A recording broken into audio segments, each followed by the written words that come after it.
Hi, this is Vik and you are watching my YouTube channel. तो भाई चालू करते हैं, वापस आते हैं अपनी सीरीज पे। ठीक है भाई, तो सीरीज बन रही थी कौन सी?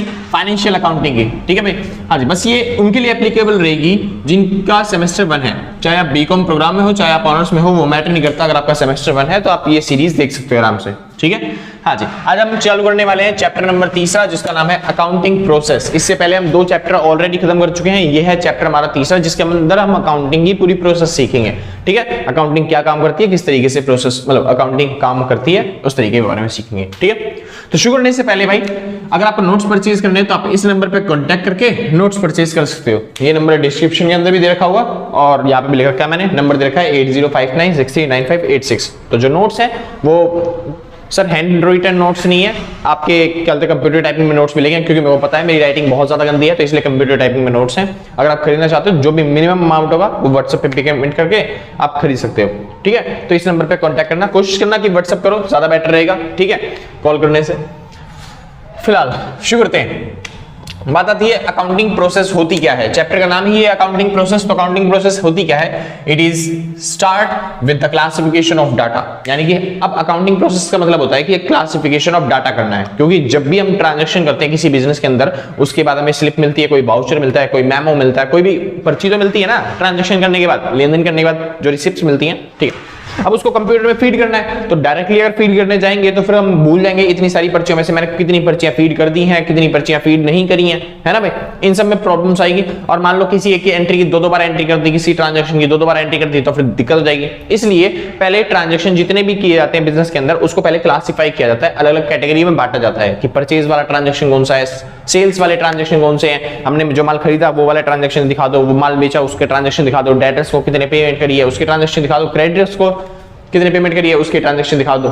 सिंपल है ना, मतलब ट्रांजैक्शन को क्लासिफाई करना है जितने भी तरीके हैं। तो ट्रांजैक्शन को क्लासिफाई करने के लिए क्या मेथड यूज किए जाते हैं? तो ये सारी बुक्स हैं जो हेल्प करती हैं ट्रांजैक्शन को क्लासिफाई करने में। यानी जितने भी ट्रांजैक्शन है वो इन बुक्स के अंदर डाले जाते हैं पहले। ठीक है भाई, और इसके बाद यहां से वो डाले जाते हैं अकाउंट्स के अंदर। जो अकाउंट्स होते हैं सेल्स अकाउंट, परचेज अकाउंट, मतलब इसके बाद क्या बनाया जाता है? लेजर बनाया जाता है। ठीक है भाई, यानी जितने भी ट्रांजैक्शन होते हैं पहले बुक्स के अंदर डाले जाते हैं और बुक्स के बाद हम क्या बना देते हैं? उसका लेजर बना देते हैं। ठीक है, तो ज्यादा डिफरेंस होता नहीं है। ये एक तरीके से इम्प्रोफेशनल, मान लो एक तरीके से ये जो होता है ना, ये हेल्प करता है ट्रांजैक्शन को एक्चुअल में लेजर में पोस्टिंग करने से पहले, कि जो ट्रांजैक्शन है वो कैसे पोस्ट किए जाएंगे वहां पे, उन सब की इंफॉर्मेशन रखता ही है। और बाद में जब चीज फाइनल हो जाती है, मतलब ये कच्चा काम होता है, पक्का काम होता है लेजर बनाना। समझ में? यानी कि ये हेल्प करता है लेजर बनाने में। हमारा मेन गोल होता है लेजर बनाना, और लेजर बनाने में हेल्प कौन करते हैं? ये बुक्स। शुरू करते हैं। तो जब हम ट्रांजैक्शन को क्लासिफाई करेंगे तो फिर आपने सीखा होगा अलग अलग बुक्स में ट्रांसफर करते हैं, जैसे सेल्स बुक में, परचेज बुक में। सारे ट्रांजैक्शन जो भी हमने माल बेचा है, जब भी हमने माल बेचा है, वो सारे ट्रांजैक्शन किसमें आ जाएंगे? सेल्स बुक में। लेकिन याद रखना, कैश वाले ट्रांजैक्शन नहीं आते सेल्स बुक में। सेल्स बुक में केवल वो ट्रांजैक्शन आते हैं जो हमने माल उधार में बेचा है। समझ में?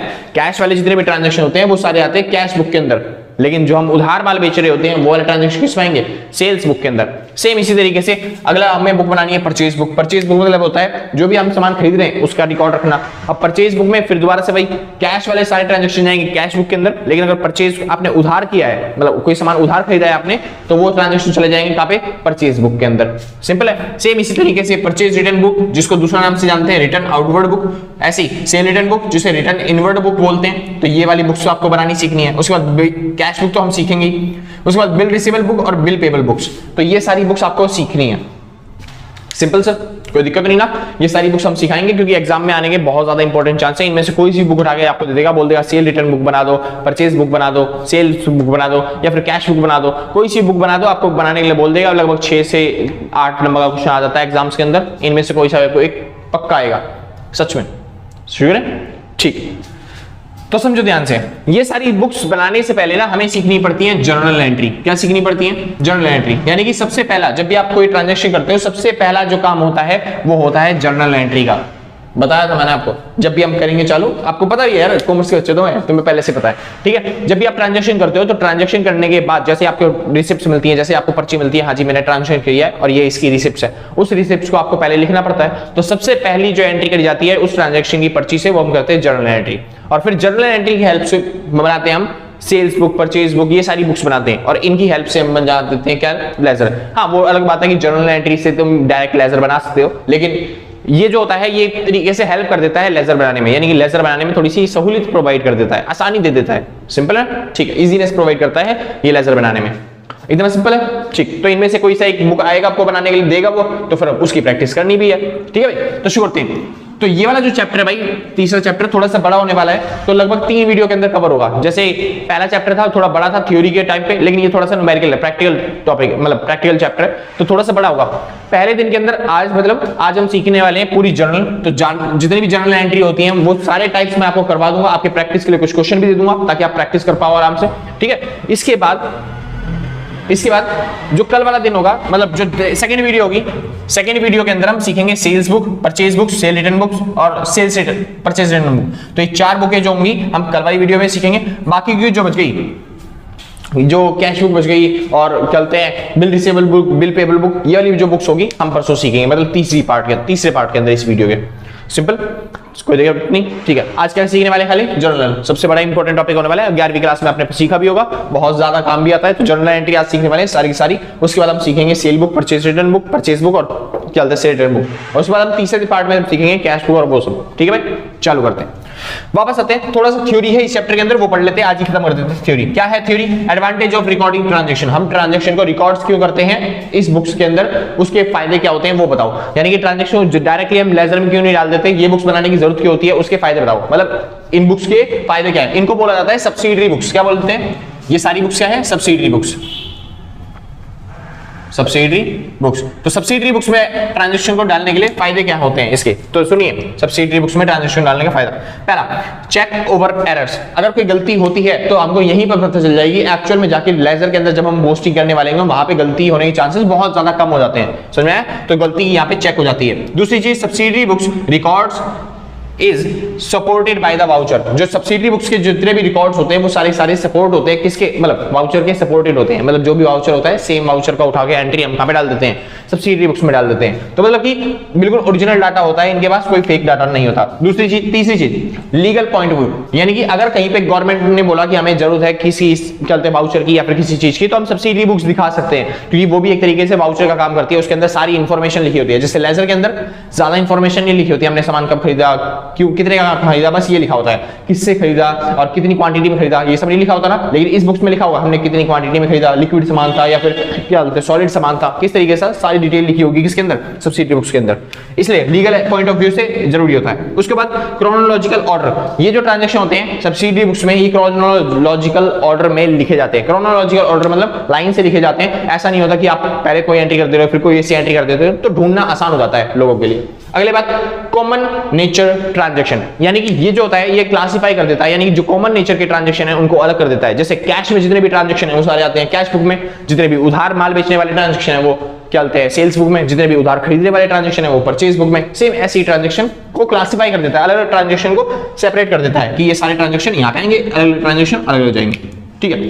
Promotes division of labour. अब ये क्या करता है, हेल्प करता है डिवीजन ऑफ लेबर करने में। यानी कि एक ही इंसान को सारा काम नहीं करना पड़ेगा, एक ही बंदे को सारा काम नहीं करना पड़ेगा, यानी कि डिवीजन ऑफ लेबर में हेल्प करता है। जितने परचेज के ट्रांजैक्शन है वो अलग बंदा देखेगा, सेल्स के ट्रांजैक्शन सेल्स बुक बनाने वाला देखेगा, और कैश बुक के ट्रांजैक्शन कैश बुक बनाने वाला इंसान देखेगा। समझ में? डिवीजन ऑफ लेबर को प्रमोट करता है मैनेजमेंट का, जो कि एक रूल होता है। अच्छा, क्विक मैनेजमेंट डिसीजन, और ये हेल्प करता है मैनेजमेंट को जल्दी से डिसीजन लेने में, क्योंकि सब्सिडरी बुक्स बन चुकी है तो आप लेजर जल्दी से बना पाओगे। सब्सिडरी बुक्स नहीं होगी तो लेजर बनाने में बहुत ज्यादा दिक्कत होती है। उसके बाद फ्यूचर रेफरेंस फैसिलिटेड, यानी कि अगर आपको फ्यूचर में किसी भी ट्रांजैक्शन को वेरीफाई करने की जरूरत है, चेक करने की जरूरत है, तो आप सब्सिडरी बुक्स में जाके चेक कर सकते हैं। तो ये होते हैं एडवांटेज किसके, सब्सिडरी बुक से। सब्सिडरी बुक्स के फायदे लेजर बनाने से पहले के।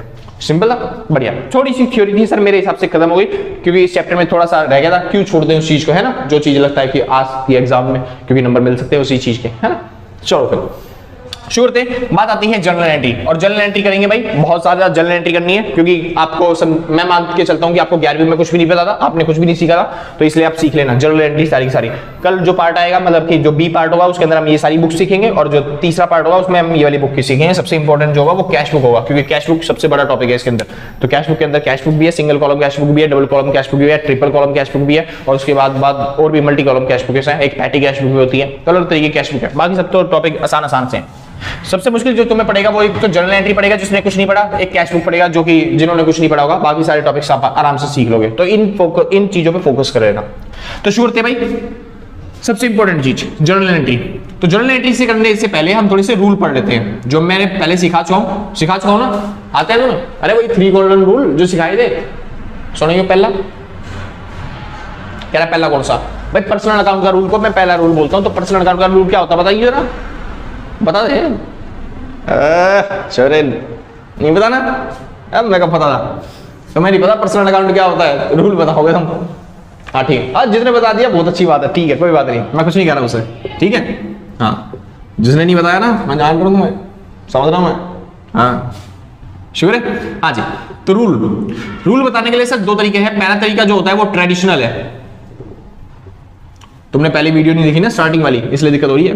ट्रेडिशनल रूल, ट्रेडिशनल तरीका यानी कि पुराने जमाने में जो रूल बनाए जाते थे उसका तरीका। पहला होता है पर्सनल अकाउंट। दुनिया में 3 तरह के अकाउंट बनते हैं, पर्सनल,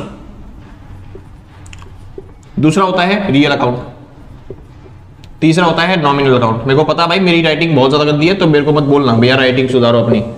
क्या करूं मैं, डीट इंसान हूं, सुधर नहीं पा रही यार, क्या करें, ऐसी राइटिंग है तो है। पर्सनल अकाउंट, तो पर्सनल अकाउंट का रूल क्या कहता है? कहता है डेबिट द रिसीवर। अगर कोई इंसान कोई चीज रिसीव कर रहा है तो उसको डेबिट कर दो, और क्रेडिट द गिवर। कोई इंसान कोई चीज दे रहा है हमें तो फिर उसको क्रेडिट कर दो। रियल अकाउंट का रूल कहता है डेबिट व्हाट कम्स इन और क्रेडिट व्हाट गोज आउट। लिखवा नहीं रहा ऐसे, तुम्हें याद करना ही है, ठीक है।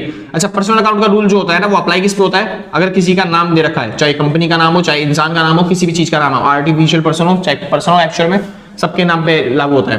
कौन सा लागू होता है? मतलब लागू होता है। अगर रियल अकाउंट का जो रूल है वो एसेट्स पे लागू होता है।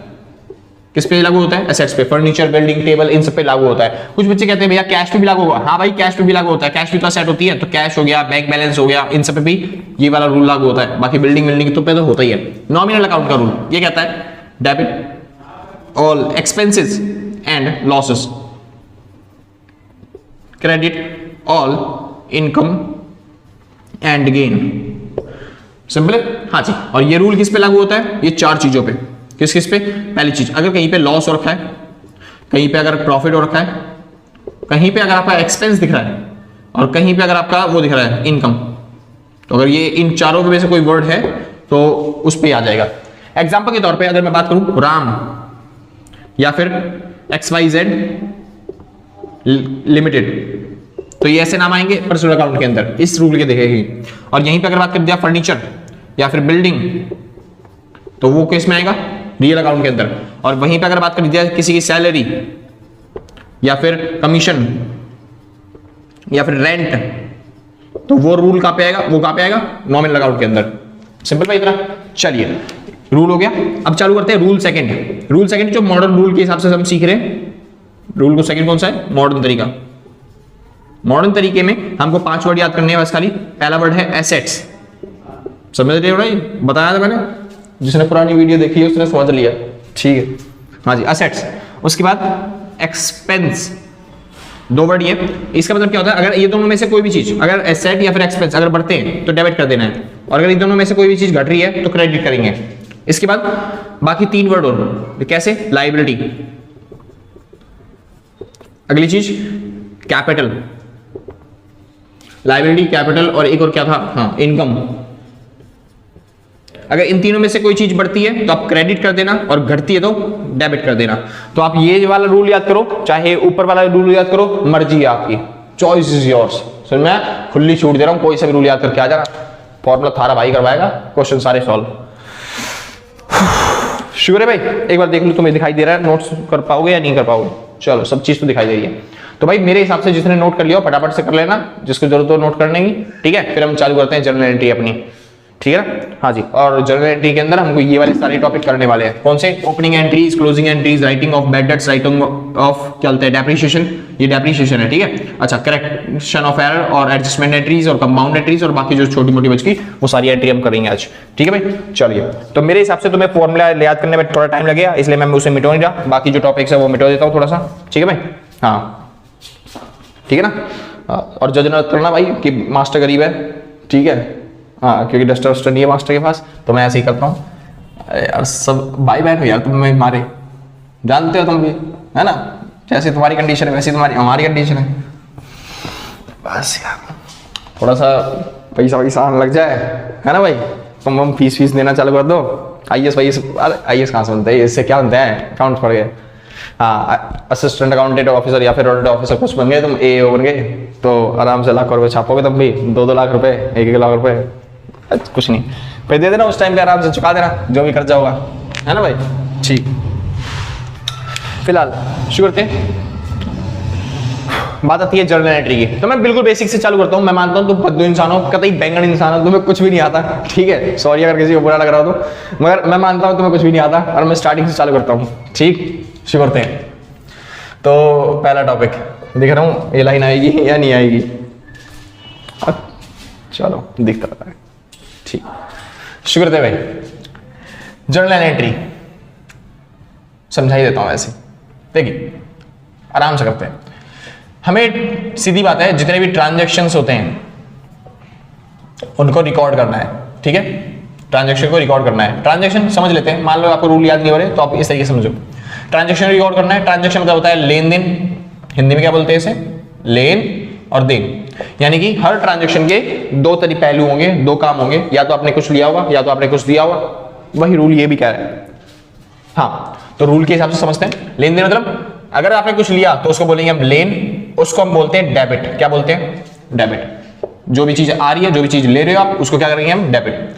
दूसरा, अगर आपने कोई चीज दी है तो उसको हम कर देंगे क्रेडिट। अगर आप कोई चीज दे रहे हो किसी को तो वो क्या कर देंगे हम, क्रेडिट कर देंगे।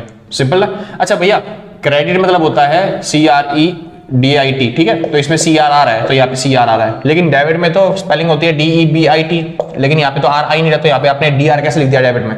भाई समझ रहे हो, डेबिट मतलब होता है डेबिट रिकॉर्ड। डेबिट क्या होता है, डेबिट रिकॉर्ड। सेम इसी तरीके से क्रेडिट मतलब होता है क्रेडिट रिकॉर्ड। अगर हम कोई साइट मतलब कोई चीज क्रेडिट साइड में लिख रहे हैं, मतलब हम क्रेडिट रिकॉर्ड कर रहे हैं, तो इसलिए हम उसे क्रेडिट बोलते हैं। सिंपल, बाकी छोटी बेसिक बात है, समझो आप ध्यान से। पहली एंट्री करते हैं। पहला ट्रांजैक्शन क्या है, परचेज बिल्डिंग फ्रॉम राम नहीं, फ्रॉम कैश। हमने बिल्डिंग खरीदी है, वो भी किससे, कैश से, मतलब कैश की हेल्प से हमने बिल्डिंग खरीदी है, पेमेंट करी है हमने और बिल्डिंग खरीद ली। तो बस ये बता दो क्या लिया और क्या दिया। कह रहा है ये छोटा सा सवाल, साफ साफ लिखा हुआ है, परचेज बिल्डिंग फ्रॉम कैश, यानी कि हमने बिल्डिंग खरीदी है, तो बिल्डिंग हमने ली है, बिल्डिंग हमने ली है और पैसा हमने दिया है, कैश हमने दिया है। तो सिंपल बात, बिल्डिंग को क्या करेंगे हम, डेबिट, आसान है, और कैश को क्या करेंगे हम, क्रेडिट। आसान था ना, बहुत आसान था। दूसरी एंट्री समझते हैं एक बार और, क्या रहा है, सेल टेबल बाय बैंक। मतलब क्या, हमने जो टेबल है वो बेच दी है, वो भी किससे, बैंक से। बैंक से आपने क्या करी, टेबल बेची। कह रहा है छोटी सी एंट्री, ये पूछोगे तुम, इसमें है क्या, सेल टेबल मतलब क्या लिख दिया मैंने, sold table by bank, sold आना था भाई, सेल लिख दिया, सॉरी। तो सोल्ड टेबल बाय बैंक, हमने टेबल बेच दी, वो भी किससे, बैंक से। तो क्या लिया और क्या दिया, बस ये बताओ।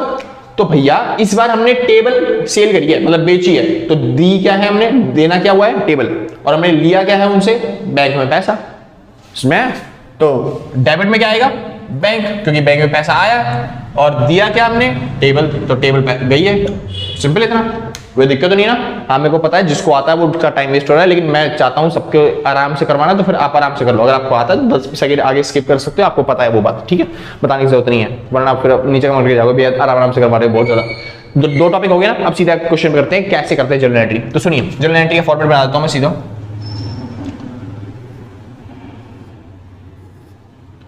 और हाँ ये रहा। तो भाई इसे बोलते हैं, हम यहाँ पे लिखते हैं डेट, लेकिन कई ट्रांजैक्शन में डेट नहीं लिखा तो यहाँ पे सीरियल नंबर लिख देते हैं कुछ, ठीक है। चालू करते हैं। उसके बाद ये बनता है पर्टिकुलर,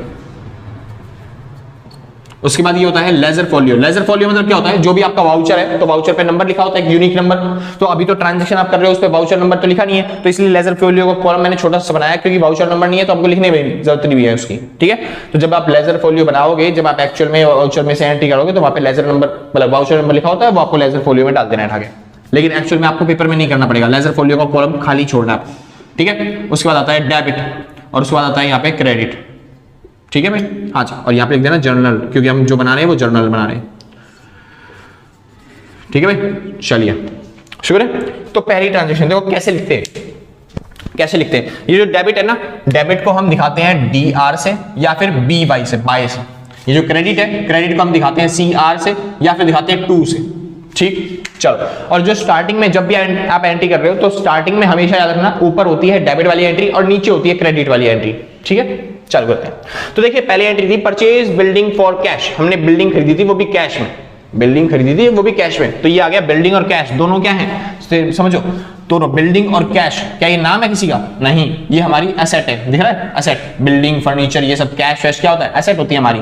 तो हम यार हमको रूल लगाना है रियल अकाउंट का। तो रियल अकाउंट का कहता है जो भी चीज आती है डेबिट वर्ड कम्स इन, जो भी चीज आ रही है उसको डेबिट करेंगे। तो बिल्डिंग को क्या करना है डेबिट। तो लिखो कैसे, देखो ऐसे हमने फिर भी बताया था ना बिल्डिंग को हमें डेबिट करना है, तो हम यही लिखेंगे बिल्डिंग अकाउंट डेबिट। और 2 में 2 मतलब होता है क्रेडिट, बताया था ना 2 मतलब क्रेडिट होता है। यहाँ पे डेबिट लिखना है आपको और यहाँ पे 2 लिखना है क्रेडिट की जगह, ठीक है, वरना डेबिट क्रेडिट कंफ्यूजन हो जाएगी। तो यहाँ पे डेबिट वाले में इससे लिखना है डेबिट और क्रेडिट वाले में इससे लिखना है 2। तो 2 में क्या आएगा, क्या चीज दी हमने, तो क्या चीज दी हमने? कैश। वो कहता है ना जो भी चीज देते हो, जो भी चीज जा रही है हमारे पास से, जो भी चीज क्रेडिट वर्ड गोज आउट, जो भी चीज जा रही है उसको क्रेडिट करना है। सिंपल है भाई। हाँ जी, तो कैश हमारे पास से जा रहा है तो मैंने 2 में लिख दिया कैश अकाउंट। हर वर्ड के पीछे आपको अकाउंट लगाना है, चाहे वो बिल्डिंग हो चाहे वो कैश हो। इस रूल के हिसाब से समझ लो, बिल्डिंग और कैश दोनों ही हमारे लिए क्या है? एसेट। और देखो बिल्डिंग हमारे पास आ रही है तो मतलब बिल्डिंग बढ़ गई, तो जैसी एसेट बढ़ गई उसको क्या करते हैं? डेबिट। इसलिए मैंने बिल्डिंग को डेबिट कर दिया। कैश भी हमारे लिए एसेट होती है और इस बार कैश जा रहा है, तो कैश जा रहा है मतलब एसेट हमारी क्या हो रही है? कम हो रही है, तो इसलिए मैंने क्या कर दिया? उसे क्रेडिट कर दिया। आसान था भाई। हाँ जी, अब मान लो 4000 रुपए का ट्रांजेक्शन था, 4000 रुपए की बिल्डिंग खरीदी थी, तो 4000 रुपए यहाँ पे आ गए ट्रांजेक्शन के अंदर। इतना सिंपल भाई, इतना समझ में आ गया हो? समझ में आ गया? बस ये तो बहुत था, समझ रहे हो? ये बहुत मुश्किल चीज थी, अगर समझ में आ गया तो बहुत अच्छी बात है। तो भाई 2 मिनट का ब्रेक ले लेना आप, फिर उसके बाद दोबारा मतलब पॉज करके 2 मिनट का ब्रेक ले लेना, फिर दोबारा चाय वाय पानी पी के फिर दोबारा आ जाना और फिर से देखना चालू करता है ना शांत माइंड से। ठीक है, हाँ जी, एक बार देख लो। चलो चल रही है वीडियो। नहीं क्या होता है ना, कई बार स्टोरेज बढ़ जाती है, फिर मैं भोगता रहता हूँ और वीडियो बनती रहती है। अच्छा, इसके बाद आपको लिखनी पड़ेगी नरेशन कि आपने क्या किया है। ठीक है, तो आप लिख दो बीइंग लिखो चाहे मत लिखो, मर्जी आपकी होती है। Being purchase building by cash. जो भी आप ट्रांजैक्शन कर रहे हो बस अमाउंट छोड़ के बाकी सारा क्वेश्चन उतार देना, ताकि पता चल जाए आपने जो एंट्री करी है वो किस चीज की एंट्री है। एक बार समझते हैं दूसरी एंट्री। मैं मानता हूं तुम्हें समझ में नहीं आई, तो क्या एंट्री करेंगे? तो sale table by bank, table हमने बेची है वो भी किससे? बैंक से। तो बैंक में पैसा आ रहा है तो बैंक को डेबिट करना है और टेबल को क्या करना है? क्रेडिट। तो अब सीधा एंट्री क्या करेंगे? पैसा आ रहा है ना, तो बढ़िया। तो एंट्री क्या करेंगे? Bank account debit. मैंने लिखवाया भी था भाई, डेबिट में क्या लिखना है? बैंक इस बार। और 2 में क्या लिखना है यहाँ पे? टेबल। तो ये हो गया 2 में टेबल। एग्जाम में आपको सीधा ये दे रखा होगा ऐसी एंट्री और सीधा आपको ऐसी एंट्री उतारनी है, ये सब करने को नहीं मिलेगा वहां पे। ठीक है भाई, तो जल्दी जल्दी करना सीख लो। Being sold table by bank. Simple था भाई, कोई डाउट अभी तक? नहीं ना? मिटा दूं? कह रही है भैया हम इंग्लिश वाले बच्चे, रब कर दूं? ठीक है, रब कर देते हैं भाई। जिसको नोट करना है नोट कर लो, जिसको कुछ कंसेप्ट समझना है कंसेप्ट समझ लो। ठीक है, मैं नोट मिटाने जा रहा हूँ, टेंशन मतलब वो फॉर्मूला नहीं मिटा रहा, खाली ये वाला टॉपिक मिटा रहा हूँ। हाँ जी, हाँ बड़े यार, ये कितनी बार मिटाऊंगा मैं एक चीज को? वो भी मिटाना पड़ेगा भाई, वो भी मिटाना पड़ जाएगा। तो फिर 1-2 बार दोबारा नोट कर लो कहीं पे साइड में। ठीक है, फिर उसके बाद वो भी मिटा दूंगा मैं, बस ये वाला कंसेप्ट समझा दूँ, फिर उसके बाद मिटा दूंगा मैं वो वाला, ये साइड पूरी मिटा दूंगा, मतलब इसको छोड़ के वो साइड मिटा दूंगा। शुरू होते हैं, समझो ध्यान से। अच्छा, इस बार मैंने रियल अकाउंट का नाम लिया था, थोड़ा सा समझाते हैं पर्सनल अकाउंट के बारे में। तो तीसरा क्वेश्चन, तीसरी एंट्री क्या है? दोबारा से, परचेज बिल्डिंग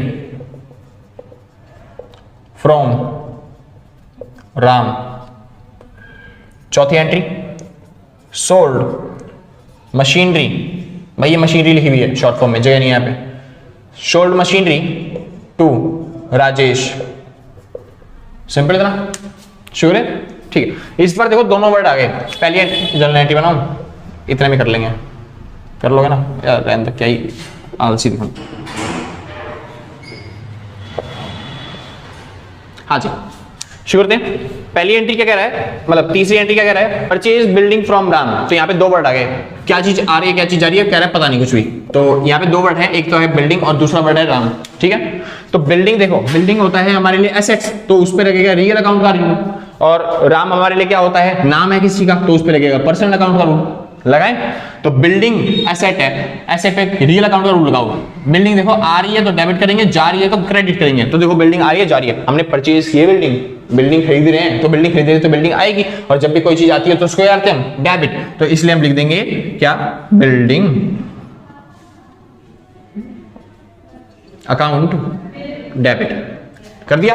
आगे चलते हैं, राम, राम किसी का नाम है ना, राम किसी का नाम, तो राम, अब देखिए क्या हो, वो रिसीवर है तो डेबिट करेंगे, गिवर है तो क्रेडिट करेंगे। तो यहां पे चेक करो राम क्या है, बिल्डिंग रिसीव कर रहा है या फिर बिल्डिंग दे रहा है, गिव कर रहा है। तो देखिए परचेज बिल्डिंग फ्रॉम राम, हमने राम से बिल्डिंग खरीदी है, हमने खरीदी है मतलब हमने ली है, दी किसने, दी राम ने। तो राम क्या कर रहा है, दे रहा है हमें बिल्डिंग, तो राम क्या है, गिवर है, और गिवर को क्या करते हैं हम, क्रेडिट। तो इस वजह से टू में क्या आ जाएगा, टू में आ जाएगा राम। और याद रखना किसी भी इंसान के नाम के पीछे आप क्या बोलते हैं, अकाउंट वर्ड नहीं लगाओगे, बाकी सब चीज के पीछे अकाउंट लगेगा, किसी भी इंसान के नाम के पीछे अकाउंट नहीं लगाना। आसान था, आसान था। शुरू करते हैं, बीइंग तुम लिख दो ना, बीइंग लिख दोगे ना, हाँ जी, तो being building purchase from Ram, वही लिखना है। चौथी एंट्री सुनिए अब ध्यान से, सोल्ड मशीनरी टू राजेश। यहाँ पे भी दो वर्ड है, पहला वर्ड क्या है मशीनरी, दूसरा वर्ड क्या है राजेश। तो यहाँ पे मशीनरी, मशीनरी मतलब होता है एसेट, तो ये वाला रूल लगेगा। राजेश, राजेश क्या है, किसी का नाम है, तो ये वाला रूल लगेगा। सिंपल, चालू करते हैं। तो मशीनरी, अच्छा ये वाला इसके हिसाब से समझाऊं, समझ लो भाई।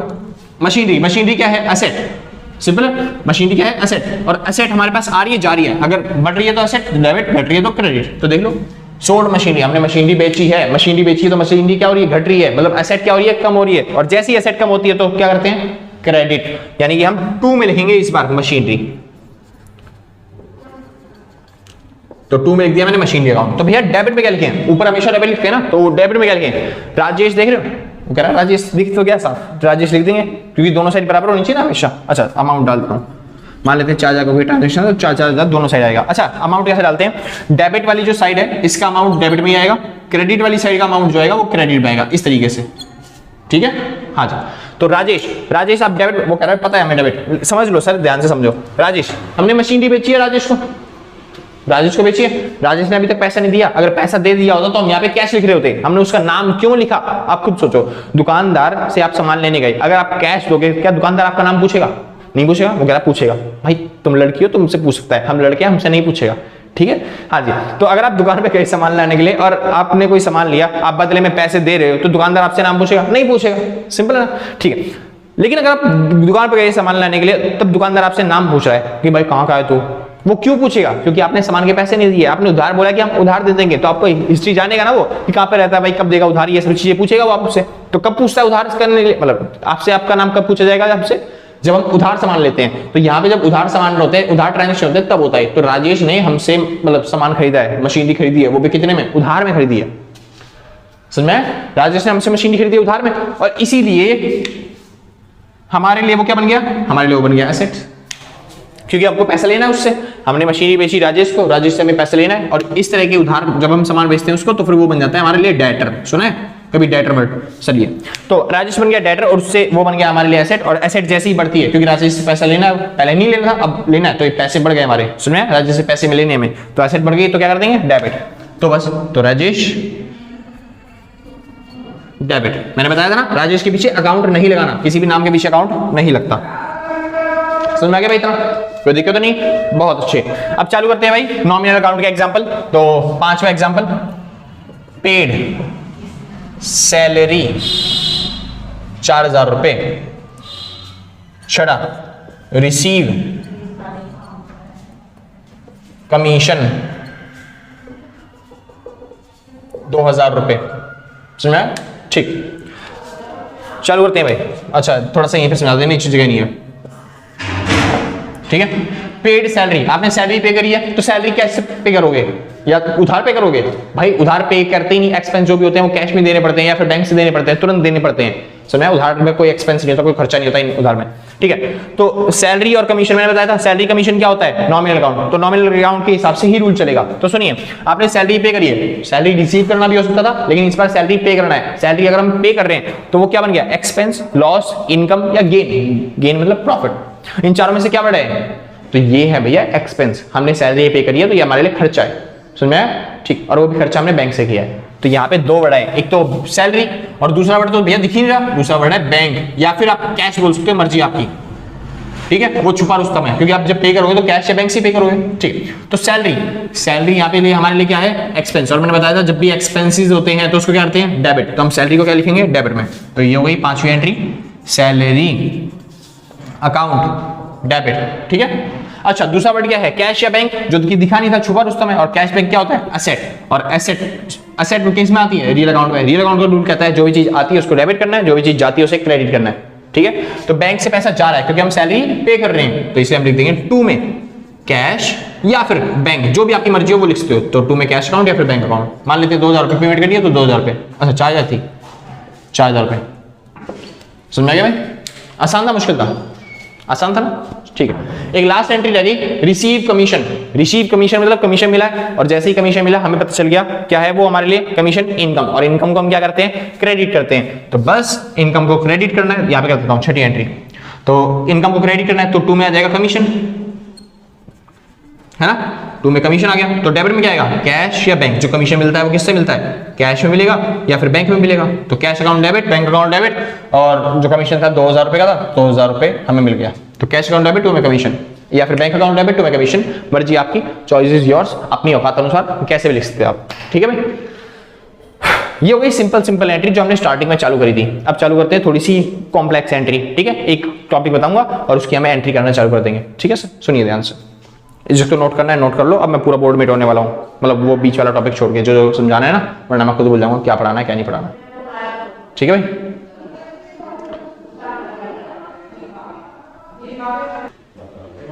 हाँ भाई श्योर है, चलो फिर चालू करते हैं, आते हैं अपने टॉपिक पे, ठीक है। फिर दोबारा सुनिए ध्यान से, एक टॉपिक बीच में समझाना छूट गया था शायद मेरे हिसाब से, ठीक है। मैं पहले समझा देता हूँ, मगर अब मैं भूल गया था तो आप समझाते रहूं, तो उसके लिए सॉरी, ठीक है। टॉपिक क्या था, ठीक है। एक छोटी सी एंट्री है, जैसे हमने एक एंट्री करी थी पहले वो समझाता है entry. Purchase building by cash, ठीक है, ये एंट्री है। सुनिए, परचेज बिल्डिंग बाय कैश, आपने बिल्डिंग कैश में खरीदी है 4000 रुपए की, मान लेते हैं। इसकी एंट्री क्या करोगे, ठीक है। अच्छा एंट्री वहां पे कर लेते हैं, सबसे बेस्ट रहेगा।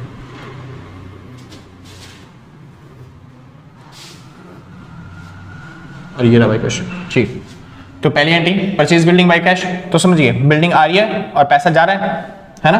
तो एंट्री क्या हो जाएगी, बिल्डिंग खरीद रहे हैं तो बिल्डिंग अकाउंट डेबिट, टू में कैश अकाउंट, यही एंट्री होगी। और ये 4000 रुपये, 4000 रुपये, क्योंकि हमने 4000 की बिल्डिंग खरीद ली। सिंपल है, बीइंग अपने आप लिख लेना भाई, मैं टाइम वेस्ट नहीं करने वाला बीइंग में, क्योंकि वैसे ही मेरे को लिखना पड़ रहा है, डिजिटल बोर्ड वैसे नहीं है, क्वेश्चन भी उतारना है, आंसर भी उतारना है, सब चीजें, ठीक है। तो आपका टाइम वेस्ट होगा, वीडियो और लंबी बनेगी वरना। शुरू करते हैं। तो ये एंट्री थी, दूसरी एंट्री इसी से मिलती जुलती सेम एंट्री है, एक बार करते हैं। क्या, परचेज टेबल बाय बैंक, इसकी एंट्री कितनी हो जाएगी, 5000 रुपए की थी, समझो। दूसरी एंट्री क्या करोगे आप, परचेज करिए आपने टेबल, तो टेबल आई है, तो टेबल अकाउंट डेबिट, और टू में बैंक से आई है, तो बैंक में पैसा गया हुआ, मतलब बैंक में से पैसा गया हुआ, तो बैंक को क्रेडिट कर देंगे, क्योंकि बैंक बैलेंस हमारा कम हो गया, ये एसेट बढ़ गई, ये वाली एसेट घट गई, तो इसलिए डेबिट क्रेडिट कर दिया, ठीक है भाई। ये दो एंट्री होगी, आगे समझते हैं। जो समझने वाली है वो तीसरी एंट्री है, क्या, सुनिए, परचेज गुड्स बाय कैश 4000 रुपये, आपने सामान खरीदा है 4000 रुपये का, वो भी कैश में। कैश में 4000 रुपये का सामान खरीदना मतलब पता है क्या, एंट्री क्या होगी, क्या आ रहा है आपके पास, गुड्स आ रहे हैं और कैश जा रहा है, तो एंट्री क्या करोगे, गुड्स अकाउंट डेबिट, और टू में कैश अकाउंट। सिंपल था ना, कितने रुपए से एंट्री, 4000 रुपये से, आसान था ना। क्या लगा, समझना क्या था फिर इसमें, सिंपल ही तो थी, समझाते हैं। सेल वाली एंट्री, सेल सॉरी उल्टा बोल दिया, सोल्ड स्टॉक बाय बैंक 2000 रुपये, तो एंट्री क्या बनेगी इसकी, बैंक से माल बेचा है तो पैसा आया हुआ, तो बैंक अकाउंट डेबिट, टू में क्या आया, स्टॉक, तो स्टॉक कितना 2000 रुपये, सिंपल था। बच्चे ज्यादातर ऐसे ही करते हैं और यहीं पे क्वेश्चन गलत हो जाता है और उनके नंबर कट जाते हैं, क्योंकि मैंने बेसिक समझाया था खाली। तो याद रखना, गुड्स, स्टॉक, इन सब का मतलब होता है जो हम सामान खरीद रहे हैं। तो यहाँ पे गुड्स और स्टॉक की जगह आप गुड्स और स्टॉक वर्ड यूज नहीं कर सकते, समझ में आया? तो अगर आप सामान खरीद रहे हो तो गुड्स की जगह वर्ड यूज करोगे परचेज, मतलब गुड्स और स्टॉक जो है ये वाले वर्ड यूज नहीं करने, गुड्स और स्टॉक ये वर्ड यूज नहीं करने होते अकाउंट्स में, इसकी जर्नल एंट्री में। इसकी जगह आप यूज करते हो कौन से वर्ड, परचेज या फिर सेल वर्ड। अगर आपने सामान खरीदा तो गुड्स और स्टॉक ना लिखोगे, उसकी जगह क्या लिखोगे, परचेज। और अगर आप सामान बेच रहे हो तो गुड्स और स्टॉक वाले वर्ड की जगह क्या लिखोगे आप, सेल वर्ड। जैसे यहाँ पे आपने सामान खरीदा था तो गुड्स खरीदे थे, तो गुड्स हटा के इसकी जगह लिखना है परचेज, क्योंकि आपने सामान खरीदा तो परचेज अकाउंट डेबिट। और यहाँ पे आप सामान बेच रहे हो तो यहाँ पे आ जाएगा टू में सेल अकाउंट। समझ आ गया ना? कोई दिक्कत तो नहीं ना? आसान थी। कुछ पूछना अभी तक? करके दिखा देते हैं एक बार एंट्री और, ठीक है? जैसे कि सोल्ड गुड्स टू राम 4000 रुपए का, हमने राम को सामान बेचा, वो भी कितने का, 4000 रुपए का, ठीक है? चलिए, तो सामान बेच रहे हैं तो बस राम अकाउंट, सॉरी राम के पीछे अकाउंट नहीं आएगा क्योंकि नाम है ये, तो राम डेबिट टू में माल बेच रहे हैं तो फिर यहाँ पे आ जाएगा टू में सेल अकाउंट। समझ में? क्योंकि हम गुड्स वर्ड यूज नहीं करते, गुड्स की हमें क्या यूज करना पड़ेगा, सेल। ऐसे ही परचेज, अगर हमने कोई सामान किया है तो वह पे स्टॉक और गुड्स वर्ड यूज, आपको क्या यूज करना है, परचेज वर्ड यूज करना है। सिंपल तरह, ठीक है भाई? तो मेरे हिसाब से समझ में आ गया भाई। अच्छा, इसी का उल्टा होता है, एक और एंट्री कर लेते हैं, छठी entry, purchase stock from Ramu. Ramu से आपने स्टॉक खरीदा कितने का, 6000 रुपए का। तो इसकी एंट्री क्या होगी, समझो। इसकी एंट्री होगी परचेज अकाउंट डेबिट टू में रामू, ठीक है? रामू के पीछे अकाउंट नहीं लगाना, कितने का सामान था, 6 जगह तो 6000 आ गया, और ऊपर वाला 4 जगह तो 4000 आ गया। अभी तक कोई डाउट्स नहीं ना? चालू करते हैं। अब थोड़ी सी एंट्री एडवांस वाली है, थोड़ी सी अलग वाली है, तो समझ के करना ध्यान से। तो ये हो गया 7वां एंट्री। इस बार क्या हुआ, हमने जो राम से सामान खरीदा था ना 4000 रुपए का, उधार खरीदा था, हमें पता ही है, तभी तो नाम लिखा है उसका, वरना कैश लिखते हैं जैसे ऊपर लिखा था, ठीक है? तो हमने राम से उधार माल खरीदा था 4000 रुपए का, लेकिन हमको पता चला 1000 रुपए का सामान जो है ना वो डिफेक्टिव, अच्छा खरीदा नहीं था, बेचा था। हमने राम को माल बेचा 4000 रुपए का, तो राम कह रहा है भैया 1000 रुपए का आपने जो सामान बेचा था ना वो डिफेक्टिव है, खराब है। तो राम वहां से वापस कर रहा है, तो क्या कर रहा है, goods return by Ram. Ram ने माल वापस कर दिया, कितने का, 1000 का। तो अब खुद समझो, गुड्स रिटर्न कर दिया अगर राम ने, तो हमारे पास गुड्स आ रहे होंगे, तो बेसिकली नॉर्मली हम एंट्री क्या करते हैं, गुड्स अकाउंट को डेबिट कर देते, है ना? और टू में क्या लिख देते, कौन दे रहा है माल, ये राम दे रहा है। लेकिन अब हम गुड्स वर्ड तो यूज नहीं कर सकते, तो क्या लिखूं, परचेज या सेल? हमने यहाँ पे परचेज किया या फिर सेल किया? भैया ये तो ना परचेज है ना ये सेल है, ना हमने खरीदा ना हमने बेचा, ये तो माल वापस आ रहा है ना, ये तो माल वापस आया। तो समझो फिर क्या हुआ, क्या करेंगे, यहाँ पे जो गुड्स वर्ड है इसकी जगह क्या यूज करेंगे, इसकी जगह इनका उल्टा रिटर्न यूज करेंगे। जैसे परचेज है तो परचेज रिटर्न लिख देंगे, और सेल है तो उसकी जगह सेल रिटर्न लिख देंगे। मतलब कैसे, समझो ध्यान से। Goods return by Ram, Ram ने माल वापस किया, यानी पहले हमने राम को माल बेचा था, हमने पहले सेल किया था उस माल, हमने पहले सेल किया था। अब जो राम है वो हमें माल वापस भेज दे रहा है क्योंकि वो खराब है माल। तो पहले हमने जो सेल किया था वो सेल किया हुआ माल हमारे पास वापस आ रहा है, तो इसको क्या बोलेंगे हम, सेल रिटर्न हो रही है, यानी इसको क्या बोलते हैं, सेल रिटर्न। समझ में? हाँ जी। तो यहाँ पे क्या हो रहा है, सेल रिटर्न। तो याद रखना, सेल रिटर्न हमेशा डेबिट करते हैं, तो सेल रिटर्न अकाउंट डेबिट। और टू में क्या हो जाएगा, टू में हो जाएगा राम। मैंने बोला था ना हम गुड्स वर्ड यूज नहीं करेंगे, हम परचेज या सेल वर्ड यूज करेंगे, लेकिन इस बार तो ना परचेज किया ना सेल किया, तो हमने क्या लिखा यहाँ पे, सेल रिटर्न। समझ में आ गया? ठीक है, बार चलो अभी तो दिखाई दे रहा है, शुरू करते हैं। तो सेल रिटर्न अकाउंट डेबिट एक बार और समझते हैं, ठीक है? सेम ऐसी entry, goods return to Ramu. हमने स्टार्टिंग में रामू से माल खरीदा था, स्टॉक परचेज किया था रामू से 6000 रुपए का, लेकिन अब हमको लग रहा है कि ये सामान जो है वो खराब है, हम सामान वापस करना चाहते हैं रामू को। समझ में आया? हमको लग रहा है ये सामान क्या है, खराब है, और सामान वापस करना चाहते हैं रामू को। तो हमारे पास से सामान आ रहा है, जा रहा है, भैया सामान जा रहा है तो टू में लिखेंगे ना गुड्स, हाँ जी, टू में गुड्स लिखेंगे। और किसको बेच रहे हैं, रामू को, बेच नहीं मतलब रामू को वापस भेज रहे हैं। समझ में? तो ये एंट्री होने वाली है। लेकिन भैया बस गुड्स वर्ड तो यूज कर नहीं सकते, तो गुड्स की जगह आप क्या वर्ड यूज करें, सुनिए, क्या आप परचेज लिखें या सेल लिखें, ना हमने परचेज किया ना यहाँ पे सेल किया, हम तो वापस भेज रहे हैं, तो रिटर्न नोट आएगा। कौन सा रिटर्न लिखूं फिर भैया, परचेज रिटर्न या सेल रिटर्न? समझो ध्यान से, गुड्स रिटर्न टू रामू, हमने रामू को माल वापस भेजा। मतलब क्या है, मतलब पहले हमने क्या किया होगा, पहले हमने रामू से सामान खरीदा होगा तभी तो वापस भेजा।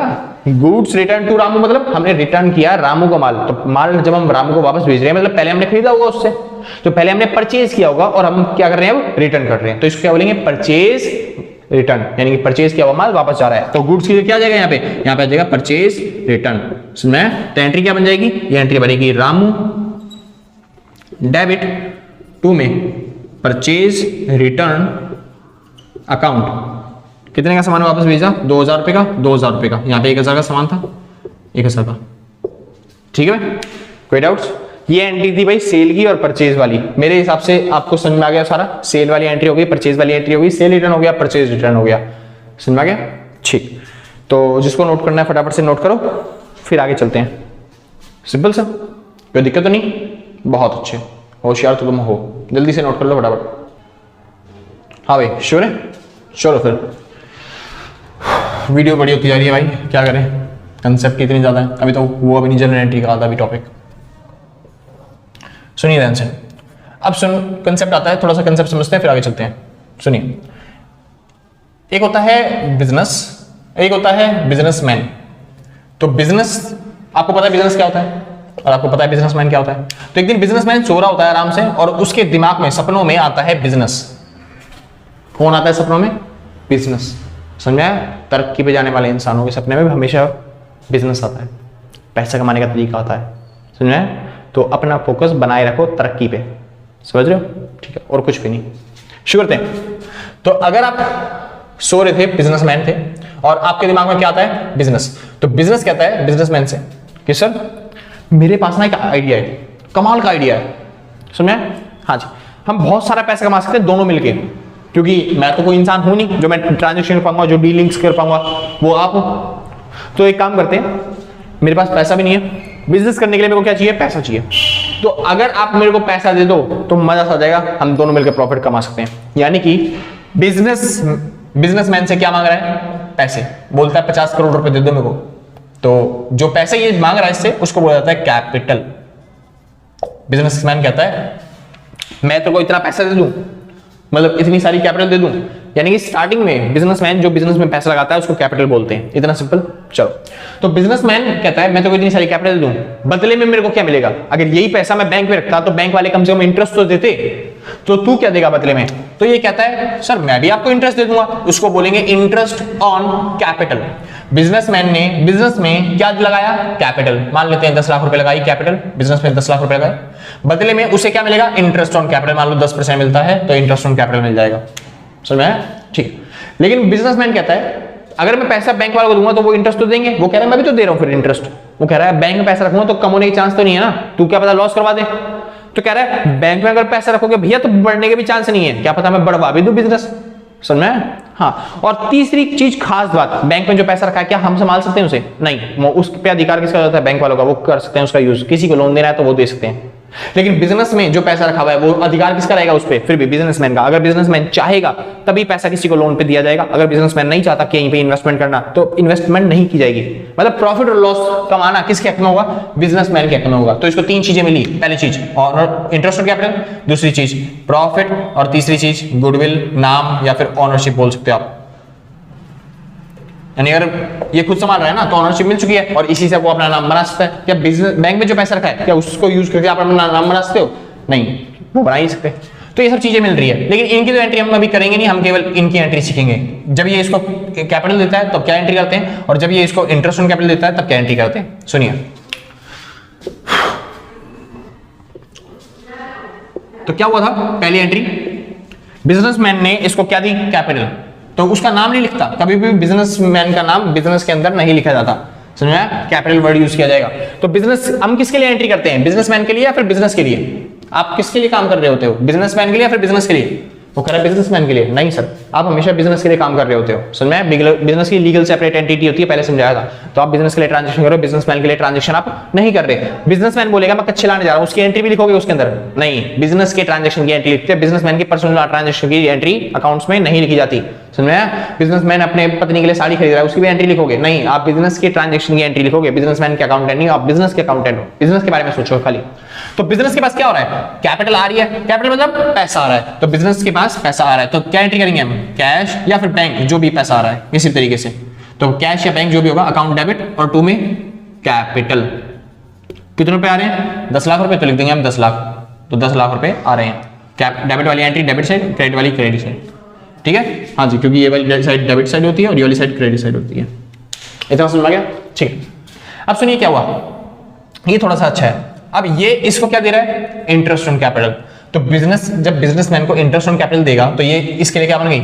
हम इसी के लिए एंट्री कर रहे हैं भाई, हमारे लिए मेन मोटिव यही है।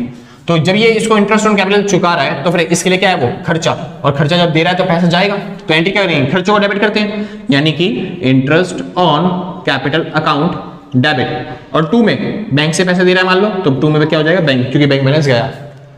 लेकिन बिजनेसमैन इससे भी ज्यादा शाना, इसको मिला इंटरेस्ट ऑन कैपिटल। बिजनेसमैन क्या करता है? उस पैसे को क्या घर लेके जाता है? नहीं, ये पैसा जो इसको मिला इंटरेस्ट ऑन कैपिटल की फॉर्म में, ये वापस जमा कर देता है। कहां पे? बिजनेसमैन। किसकी तरह? कैपिटल की तरह, ताकि इसकी कैपिटल बढ़ जाए, ताकि और ज्यादा कमा पाए। जैसे मान लो 10%, 1 लाख रुपए मिला इसे ब्याज, यहाँ पे 1 लाख रुपए आ गया कि बिजनेस ने एक्सपेंस के तौर पे 1 लाख रुपए बिजनेसमैन को दे दिए बैंक से। अब बिजनेसमैन ने वही 1 लाख रुपए कहां पे जमा कर दिए? दोबारा कैपिटल में, ताकि कैपिटल और बढ़ जाए 1 लाख से 11 लाख हो जाए, तब 11 लाख पे इंटरेस्ट मिलेगा फिर, है ना? तो बिजनेसमैन ने क्या किया? ये जो बैंक से पैसा मिला था फिर दोबारा बैंक में जमा कर दिया, मतलब उसको दे दिया। तो क्या एंट्री हो जाएगी? दोबारा से वही कैपिटल वाली एंट्री जो वहां पे कर दी। क्या एंट्री? बैंक अकाउंट डेबिट और 2 में कैपिटल। सिंपल था, कोई दिक्कत नहीं। इसने कैपिटल बढ़ा दी, कितने रुपए से? 1 लाख रुपए से। जो इंटरेस्ट इसको मिला था इसने वापस बैंक में जमा कर दिया, जो इंटरेस्ट बिजनेस ने दिया था वो बिजनेस में दोबारा से जमा हो गया। तो ये 2 एंट्री करने की जगह जब हमें पता ही है कि ये घर पे लेके नहीं जाएगा, तो बिजनेसमैन मतलब जो बिजनेस है वो सीधा इंटरेस्ट देता ही नहीं इसको, वो ऑटोमेटिकली जो भी इंटरेस्ट होता है उससे उसकी कैपिटल बढ़ा देता है, कि वो झंझट करता नहीं पहले इसको दूं फिर ये वापस आके जमा करे, वो सीधा कैपिटल में डाल देता है इसका पैसा। यानी कि अगर देखा जाए तो यहाँ पे क्रेडिट का बैंक जो है 1 लाख रुपए से, और यहाँ का डेबिट का बैंक जो है 1 लाख रुपए से, वो कट गया, जो बच गया वो ये बच गया। तो सीधा बिजनेस ये वाली एंट्री कर देता है जब इंटरेस्ट ऑन कैपिटल की एंट्री होती है। ये कौन सी एंट्री थी? ये वाली एंट्री थी कैपिटल की। किसकी? कैपिटल की। और ये वाली जो मैं एंट्री कर रहा हूं ये क्या है? ये इंटरेस्ट ऑन कैपिटल की एंट्री है। तो क्या एंट्री हो जाएगी? Interest on capital account debit. अच्छा, यहाँ पे भी अकाउंट आएगा, यहाँ पे भी अकाउंट आएगा, हर वर्ड के पीछे अकाउंट। 2 में कैपिटल अकाउंट। सिंपल भाई, इतना कितने रुपए डाले? 1 लाख रुपए। तो इंटरेस्ट ऑन कैपिटल बिजनेस के लिए एक्सपेंस था, इसलिए डेबिट कर दिया, और उससे कैपिटल बढ़ गई बिजनेस की, मतलब बिजनेस के मालिक की, तो इसलिए हमने कैपिटल में डाल दिया वो पैसा। सिंपल है। और कैपिटल को क्रेडिट क्यों करते हैं? क्योंकि कैपिटल होती है वो बिजनेस के लिए लायबिलिटी होती है, कभी ना कभी बिजनेस को चुकाना पड़ेगा वो पैसा बिजनेस को, इसलिए हम उसे क्रेडिट करते हैं। इतना समझ में आ गया भाई? कोई डाउट्स हो भाई? अगर कुछ डाउट्स आ रहा है ना तो नीचे कमेंट्स में पूछ लेना। मेरे हिसाब से मैं पूरा समझा रहा हूँ, अच्छे तरीके से खोल के समझा रहा हूँ, एक चीज डीपली समझा रहा हूँ, ताकि आपको कोई डाउट ना हो। अगर आपको फिर भी कोई डाउट आ रहा है तो नीचे कमेंट में पक्का कर देना कि भैया एक बार और समझा दो, तो मैं एक कोशिश करूंगा कि अलग से वीडियो बना दूं, या फिर आपको नीचे कमेंट में समझा पाऊंगा तो वैसे समझा दूंगा। ठीक है? अच्छा भाई, इतना क्वेश्चन हो गया ना, तो एक काम करते हैं, मैं ना आपकी हेल्प के लिए 1 या 2 क्वेश्चन आपको डिस्क्रिप्शन में दे दूंगा, ताकि आप प्रैक्टिस कर पाओ, जिसमें सेल्स वाली एंट्री, सेल्स रिटर्न वाली एंट्री, जो बिल्डिंग वेल्डिंग परचेज करने वाली एंट्री हो गई, ठीक है, ये वाली एंट्री हो जाएंगी, परचेज रिटर्न वाली एंट्री और कैपिटल वाली एंट्री हो जाएंगी। मतलब ये सारी कंबाइंड करके एक क्वेश्चन बना दूंगा मैं, जो कि आपको डिस्क्रिप्शन के अंदर लिंक मिल जाएगा, आप चाहो तो प्रैक्टिस कर सकते हो। टेंशन मत लो, मैं क्वेश्चन और उसका आंसर दोनों की फोटो खींच के एक बार में बढ़िया सा बना के PDF आपको डिस्क्रिप्शन में डाल दूंगा, तो आप डिस्क्रिप्शन में चेक कर सकते हो। क्वेश्चन नंबर 1 के नाम से, या फिर मिल जाएगा आपको क्वेश्चन, पहला जो ये दूसरा लिंक होगा आपको मिल जाएगा, ढूंढ लोगे आप आराम से, ठीक है, स्टार्टिंग में मिल जाएगा आपको, ठीक है। बस एक छोटा सा क्वेश्चन है ताकि आपकी प्रैक्टिस हो जाए, जो भी आपने क्वेश्चन कर रखे हैं एक बार तो क्वेश्चन देखना, फटाफट से उसकी प्रैक्टिस, मतलब खुद ही करना, बनाना क्वेश्चन। जब आपने कर लिया, आंसर देख लिया, तो उसका आंसर जो है फिर वो चेक कर लेना कि आपका आंसर कितना मैच हो रहा है आपके, मतलब जो मैंने आंसर दे रखा है उस आंसर से, ठीक है। आपकी प्रैक्टिस हो जाएगी अच्छी खासी, तो पेपर में आप कर पाओगे कुछ। चलो भाई, बस इतना सा टॉपिक आया, इसके ऊपर नहीं दूंगा भाई उस क्वेश्चन के अंदर, ठीक है। अब आगे चालू करते हैं, आगे क्वेश्चन के अगले क्वेश्चन में डाल दूंगा अगले आंसर, ठीक है। शुरू करते हैं, समझो भाई, मतलब इसके जो क्वेश्चन होंगे, कितने क्वेश्चन होंगे इसके, इस मतलब यहां तक के टॉपिक है, बस 2 क्वेश्चन होंगे, ठीक है। अगर आपका एक मन है तो आप एक कर लेना प्रैक्टिस, अगर आपका 2 का मन है प्रैक्टिस करने का तो आप दोनों क्वेश्चन की प्रैक्टिस कर लेना। मैं 2 क्वेश्चन डाल दूंगा डिस्क्रिप्शन में, ठीक है। तो क्वेश्चन नंबर 1 के नाम से होगा, तो आप पीडीएफ पे क्लिक करोगे तो वहां पे दोनों लिंक मतलब दोनों वो मिल जाएंगे आपको क्वेश्चन, ठीक है। चालू करते हैं। जर्नल एंट्री आता है दूसरा टॉपिक। अब समझिए, अब जो टॉपिक आता है वो आता है क्या बोलते हैं, ड्राइंग का। ड्राइंग का कांसेप्ट क्या कहता है सुनिए। ये बिजनेस है, ये बिजनेसमैन है, एक बिजनेस एक बिजनेसमैन। शुरू करते हैं।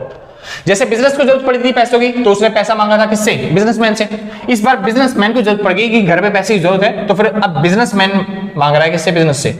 तो अब बिजनेसमैन को क्या दे रहा है, पैसे। जब भी बिजनेसमैन पैसे निकालता है बिजनेस में से, तो उसको बोलता है ड्राइंग।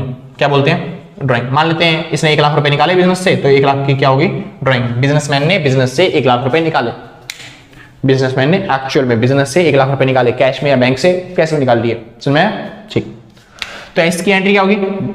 अब एंट्री इसके हिसाब से मत करना, इसके हिसाब से करना है। तो इसके हिसाब से सोचो, इसका पैसा आ रहा है जा रहा है, इसके पास से तो पैसा जा रहा है, तो इसके लिए पैसा जा रहा है तो वो क्या आ जाएगा, 2 में आ जाएगा, कैश या बैंक जो भी होगा, क्योंकि पैसा जाता है तो क्रेडिट कर देते हैं ना, तो 2 में कैश या बैंक अकाउंट। और क्यों गया, ड्राइंग के नाम से। तो ड्राइंग इसके लिए क्या बन गया, लॉस या फिर एक्सपेंस बोल सकते हैं आप। तो इसके लिए लॉस या एक्सपेंस बन गया, तो उसको हम डेबिट कर देंगे, दोनों को डेबिट करते हैं, लॉस या एक्सपेंस को। तो ड्राइंग अकाउंट डेबिट और 2 में कैश या बैंक। कितने रुपए गए, मान लेते हैं 1 लाख रुपए, तो 1 लाख रुपए से एंट्री कर दी हमने, ये हो गई ड्राइंग की एंट्री। सिंपल इतना, कोई दिक्कत नहीं। तो ये वाली एंट्री किसकी है, ये एंट्री है ड्राइंग की।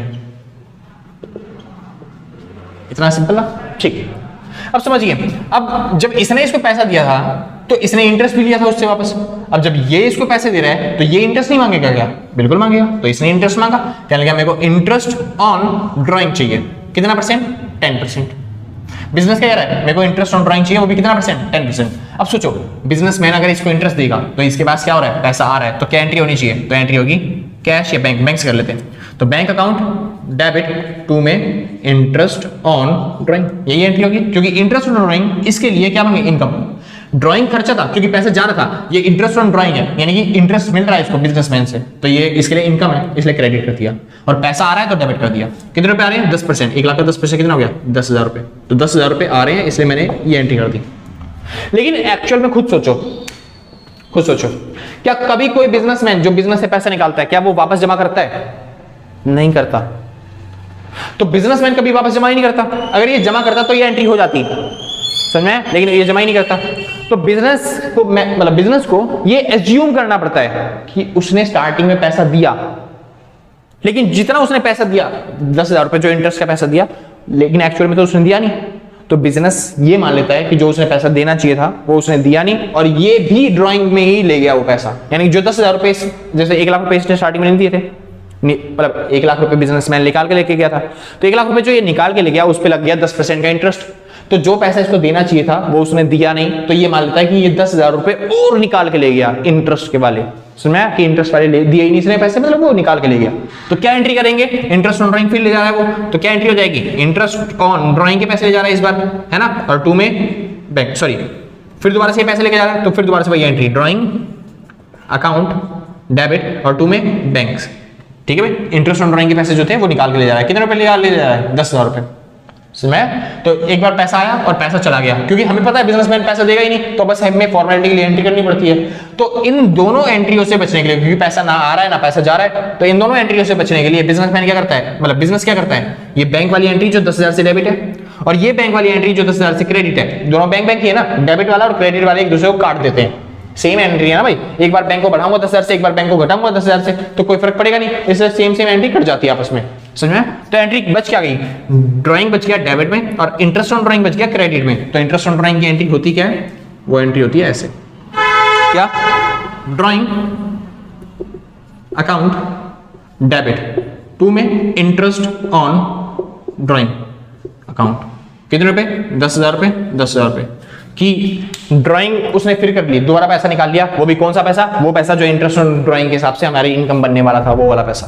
सुना है, तो ये बन गई किसकी एंट्री, ये बन गई इंटरेस्ट ऑन ड्राइंग की एंट्री। इतना समझ आ गया भाई, कोई दिक्कत तो नहीं ना। जो दूसरा क्वेश्चन होगा मैं उसमें ये ड्राइंग वाली एंट्री डाल दूंगा, तो आप आराम से कर पाओगे। अभी तो कोई डाउट हो तो पूछिए फटाफट से।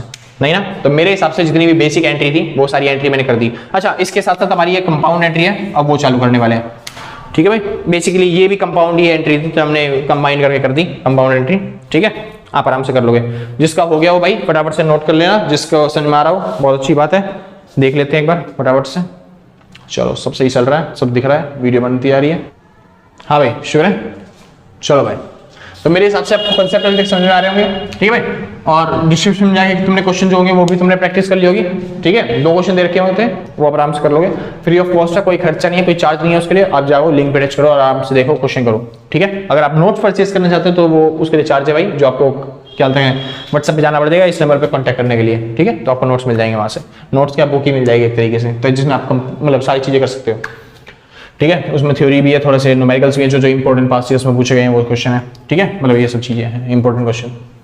चलो करते हैं भाई फिलहाल। हाँ जी, टॉपिक आता है कंपाउंड एंट्री, मतलब कंपाउंड एंट्री। कंपाउंड एंट्री बोल दो, कंबाइंड एंट्री बोल दो, एक ही बात होती है, लेकिन ये होती क्या है वो समझते हैं। जैसे कि एक ट्रांजेक्शन में बहुत सारे ट्रांजेक्शन होते हैं, तो वो सबकी एक साथ करनी है। जैसे कि हमने पहले एंट्री करा है पेड सैलरी 4000 रुपए एंड वेजिस 3000 रुपए एंड रेंट 10,000 रुपए बाय कैश या फिर बाय बैंक या फिर टू में कुछ भी बोल सकते हैं, राम कुछ भी बोल सकते हैं। शुरू सुनिए, तो बस बेसिकली ये एंट्री है। तो पेड आपने सैलरी पे करी है, वेजेस पे करी है, रेंट भी पे करी है 10,000 रुपए, वो भी कैश से, बैंक से, किसी भी तरीके से। तो सीधी बात, ये सब जो चीजें आपने पे करी है वो आपके लिए क्या है, एक्सपेंस है। ये सारी चीजें क्या है, सैलरी, वेजेस और रेंट, ये सब चीजें क्या है आपके लिए एक्सपेंस। और जितने भी एक्सपेंस होते हैं, जितने भी खर्चे होते हैं, तीसरा रूल नॉमिनल अकाउंट में आते हैं। नॉमिनल अकाउंट कहता है debit all expenses and losses, credit all income and gain. जितना भी एक्सपेंस होता है, जितना भी खर्चा होता है, उसको आपको डेबिट करना है। ठीक है, तो जितने भी खर्चे हैं उसको डेबिट करेंगे, मतलब क्या, वही salary account debit, wages account debit, rent account debit. To में आपने पैसे पेमेंट कैसे करी है, कैश में या फिर बैंक में, उधार तो पेमेंट करता नहीं कोई, है ना भाई। चलो, तो नाम ही होगा। अच्छा, अगर यहाँ पे राम भी लिखा होता तो मैंने सामान उधार खरीदा नहीं है, ये सब चीजें उधार नहीं होती, कोई सीधा कैश में जाती हैं। तो मैं तो कैश ही लिखना पड़ता, कैश या बैंक जो भी दे रखा हो। तो यहाँ पे 4,000 रुपए की सैलरी दी है, 3,000 रुपए वेजेस में दिए, 10,000 रुपए हमने रेंट के लिए दिए, यानी टोटल हमने कितने रुपए दे दिए, 17,000 रुपए। तो यहाँ पे बैंक में कितना आ जाएगा, 17,000 रुपए की हमने पेमेंट कर दी। इस तरह की एंट्री को बोलते हैं कंबाइन एंट्री, कंपाउंड एंट्री। समझ में आ गया। चलिए दूसरी एंट्री एक बार करके देखते हैं आपके लिए, समझ में आया, ताकि आपको कर पाए ठीक से। सुनिए, दूसरे तरह की एंट्री करेंगे। अच्छा, एक एंट्री आपको दे दूं भाई, चलो ठीक है, मैं वो डिस्क्रिप्शन में डाल दूंगा जो भी क्वेश्चन होंगे। ठीक है, ठीक है, ऐसी कंबाइन एंट्री के, कंपाउंड एंट्री के, कंपाउंड एंट्री के। ठीक है, जो पहले हमने टॉपिक किया था वो अदर एंट्री में था। ठीक है, वो अब हम करते हैं कंपाउंड एंट्री। जो पहले वाला क्वेश्चन था वो अदर एंट्री के नाम से, क्वेश्चन 1 के नाम से आपको लिखा होगा, और अभी जो मिलेगा वो कंपाउंड एंट्री के नाम से मिलेगा। ठीक है, क्वेश्चन दूसरा टॉपिक तो क्या है ये, हाँ, आपने परचेज किया गुड्स फ्रॉम राम 10,000 रुपए का एंड रिसीव ट्रेड डिस्काउंट 10%। ठीक है, and cash discount 10% by paying bank, मतलब by paying through bank, bank से पेमेंट करने के। समझो एक बार क्वेश्चन क्या कह रहा है, हमने सामान खरीदा, किससे खरीदा, राम से खरीदा। सुन रहे हैं, राम से हमने सामान खरीदा, कितने का सामान खरीदा, 10,000 रुपए का। 10,000 कोई नहीं है, ये इसको बोलते हैं इनवॉइस प्राइस। क्या बोलते हैं, इनवॉइस प्राइस। तो इनवॉइस प्राइस का कुछ लेना देना नहीं होता, इसका कुछ मतलब ही नहीं है, ये धोखे वाला प्राइस दे रखा आपको। इसमें से सबसे पहले घटाते हैं ट्रेड डिस्काउंट, तो इसमें से हम लेस कर देंगे क्या, ट्रेड डिस्काउंट। जैसे हमको होता नहीं है, बाजार में गए, मैंने बोला भैया ये सामान कितने का दिया, वो कह रहा है 10,000 रुपए का। मैं बोला हट, 10,000 रुपए का सामान आता है नहीं, मैं बोला थोड़ा सा डिस्काउंट दे दो, थोड़ा सा प्लीज भैया प्लीज। वो लड़कियां कहती नहीं प्लीज भैया थोड़ा सा डिस्काउंट दे दो। ठीक है, तो उसने बोला चलो कोई बात नहीं 10% डिस्काउंट ले लो। तो 10% का उसने डिस्काउंट दे दिया, तो इसका 10% कितना हो गया भाई, इसका 10% हो गया 1,000 रुपए। तो हमने डिस्काउंट ले लिया, तो अब कितने रुपए की पेमेंट करनी है मेरे को? 9,000 रुपए की। तो ये हो गया एक्चुअल में जो परचेज किया मैंने उसका प्राइस, ये परचेज वाला अमाउंट का प्राइस है। एक्चुअल में वो प्राइस नहीं लिखना, कहीं पे भी नहीं दिखाना, अकाउंटिंग एंट्री पे कहीं पे दिखाना ही नहीं है उस प्राइस को। हमेशा कौन सा प्राइस दिखाना है? ट्रेड डिस्काउंट घटाने के बाद जो प्राइस बचता है उस प्राइस को दिखाना है। चलो अब मैं 9 रुपए ही पे कर देता, लेकिन मैंने दुकानदार से बोला ये जो 9,000 रुपए हैं मैं 1 महीने बाद दूंगा पेमेंट करके। वो कह रहा है 1 महीने बाद देगा, चलो कोई बात नहीं, लेकिन वो कह रहा है थोड़ा जल्दी दे देते, कैश वैश दे देते तो मजा सा आता। मैंने बोला नहीं मैं 1 महीने बाद दूंगा। वो कह रहा है ठीक है कोई बात नहीं, 9,000 रुपए दे देना। लेकिन फिर मेरे को याद आया थोड़ा सा डिस्काउंट मांग लेता हूँ, अगर वो कैश में लेने के तैयार होता है तो मैंने बोला सर मैं आपको अभी कैश में दे दूंगा, मैं आपको सारा पैसा अभी कैश में या फिर बैंक से ऑनलाइन पेमेंट कर दूंगा तुरंत, लेकिन मेरे को थोड़ा सा डिस्काउंट और चाहिए। क्या बोला मैंने? थोड़ा सा डिस्काउंट मेरे को और चाहिए, क्योंकि मैं क्या कर रहा हूँ? कैश में पेमेंट कर रहा हूँ या फिर बैंक से पेमेंट कर रहा हूँ तुरंत, इतनी।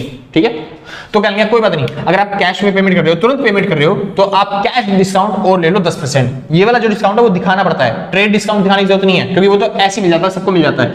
हमने कैश डिस्काउंट क्यों लिया है? क्योंकि हमने कैश में पेमेंट करी थी इसलिए मिला कैश डिस्काउंट। तो इसमें से हम घटाएंगे। अच्छा, कैश डिस्काउंट का पूरा अमाउंट पे मिलेगा? नहीं, केवल उस अमाउंट पे मिलेगा जितना हमने उसको कैश में पेमेंट करी है।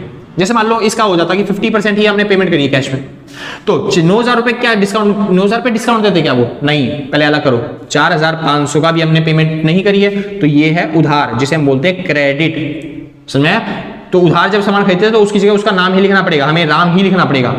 लेकिन जो बाकी की पेमेंट है 4,500 वो तो हम पेमेंट कर रहे हैं अभी, तो उस पे हमें वो दे रहा है 10% का डिस्काउंट। समझ में? तो हमें कितनी पेमेंट करनी पड़ेगी? 4,500 करनी पड़ेगी? नहीं, यहां से हम घटा देंगे कैश डिस्काउंट 10%, यानी कितना?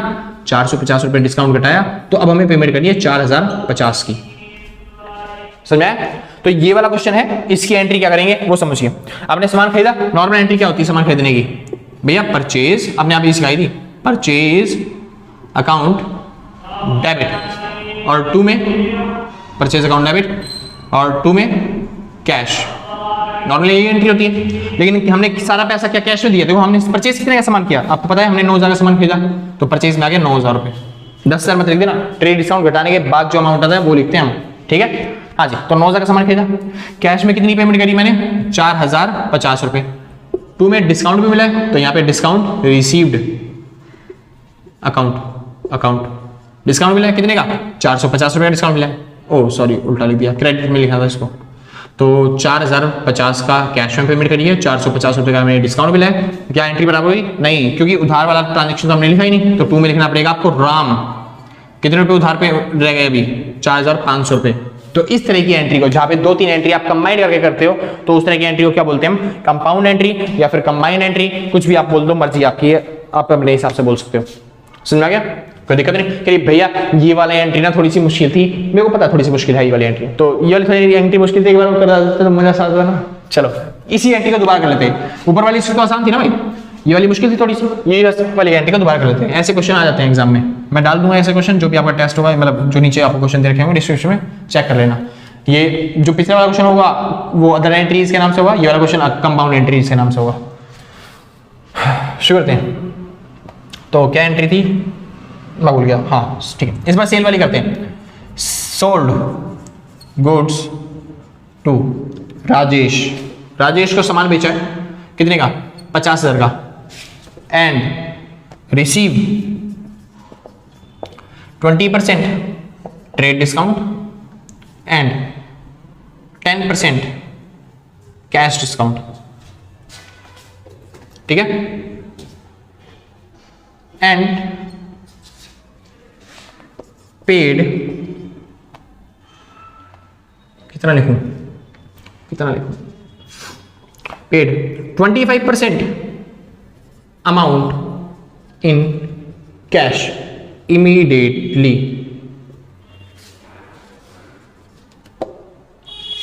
सिंपल इतना।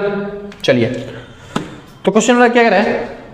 सोल्ड गुड्स टू राजेश को हमने माल बेचा कितने का? 50,000 का। मैंने बताया 50,000 रुपए जो है कहीं पे दिखाना नहीं है, क्योंकि ये क्या है? ये इनवॉइस प्राइस है। सिंपल है, ठीक। 50,000 रुपए सामान बेचा, इसमें से कब दिखाते हैं प्राइस? ट्रेड डिस्काउंट घटाने के बाद। तो ट्रेड डिस्काउंट इस बार 20% है, तो 20% कितना हो गया 50,000 का? ये हो गया 10,000 रुपए। निकाल के दिखाऊं भाई? देखो ऐसे निकालते हैं, 50,000 मल्टीप्लाई बाई 20 अपॉन में 100। अब इसको सॉल्व कर लोगे ना, 20 से कम 20, 20 पंजे 100 और 5 से काट दिया तो 10,000 आ गया।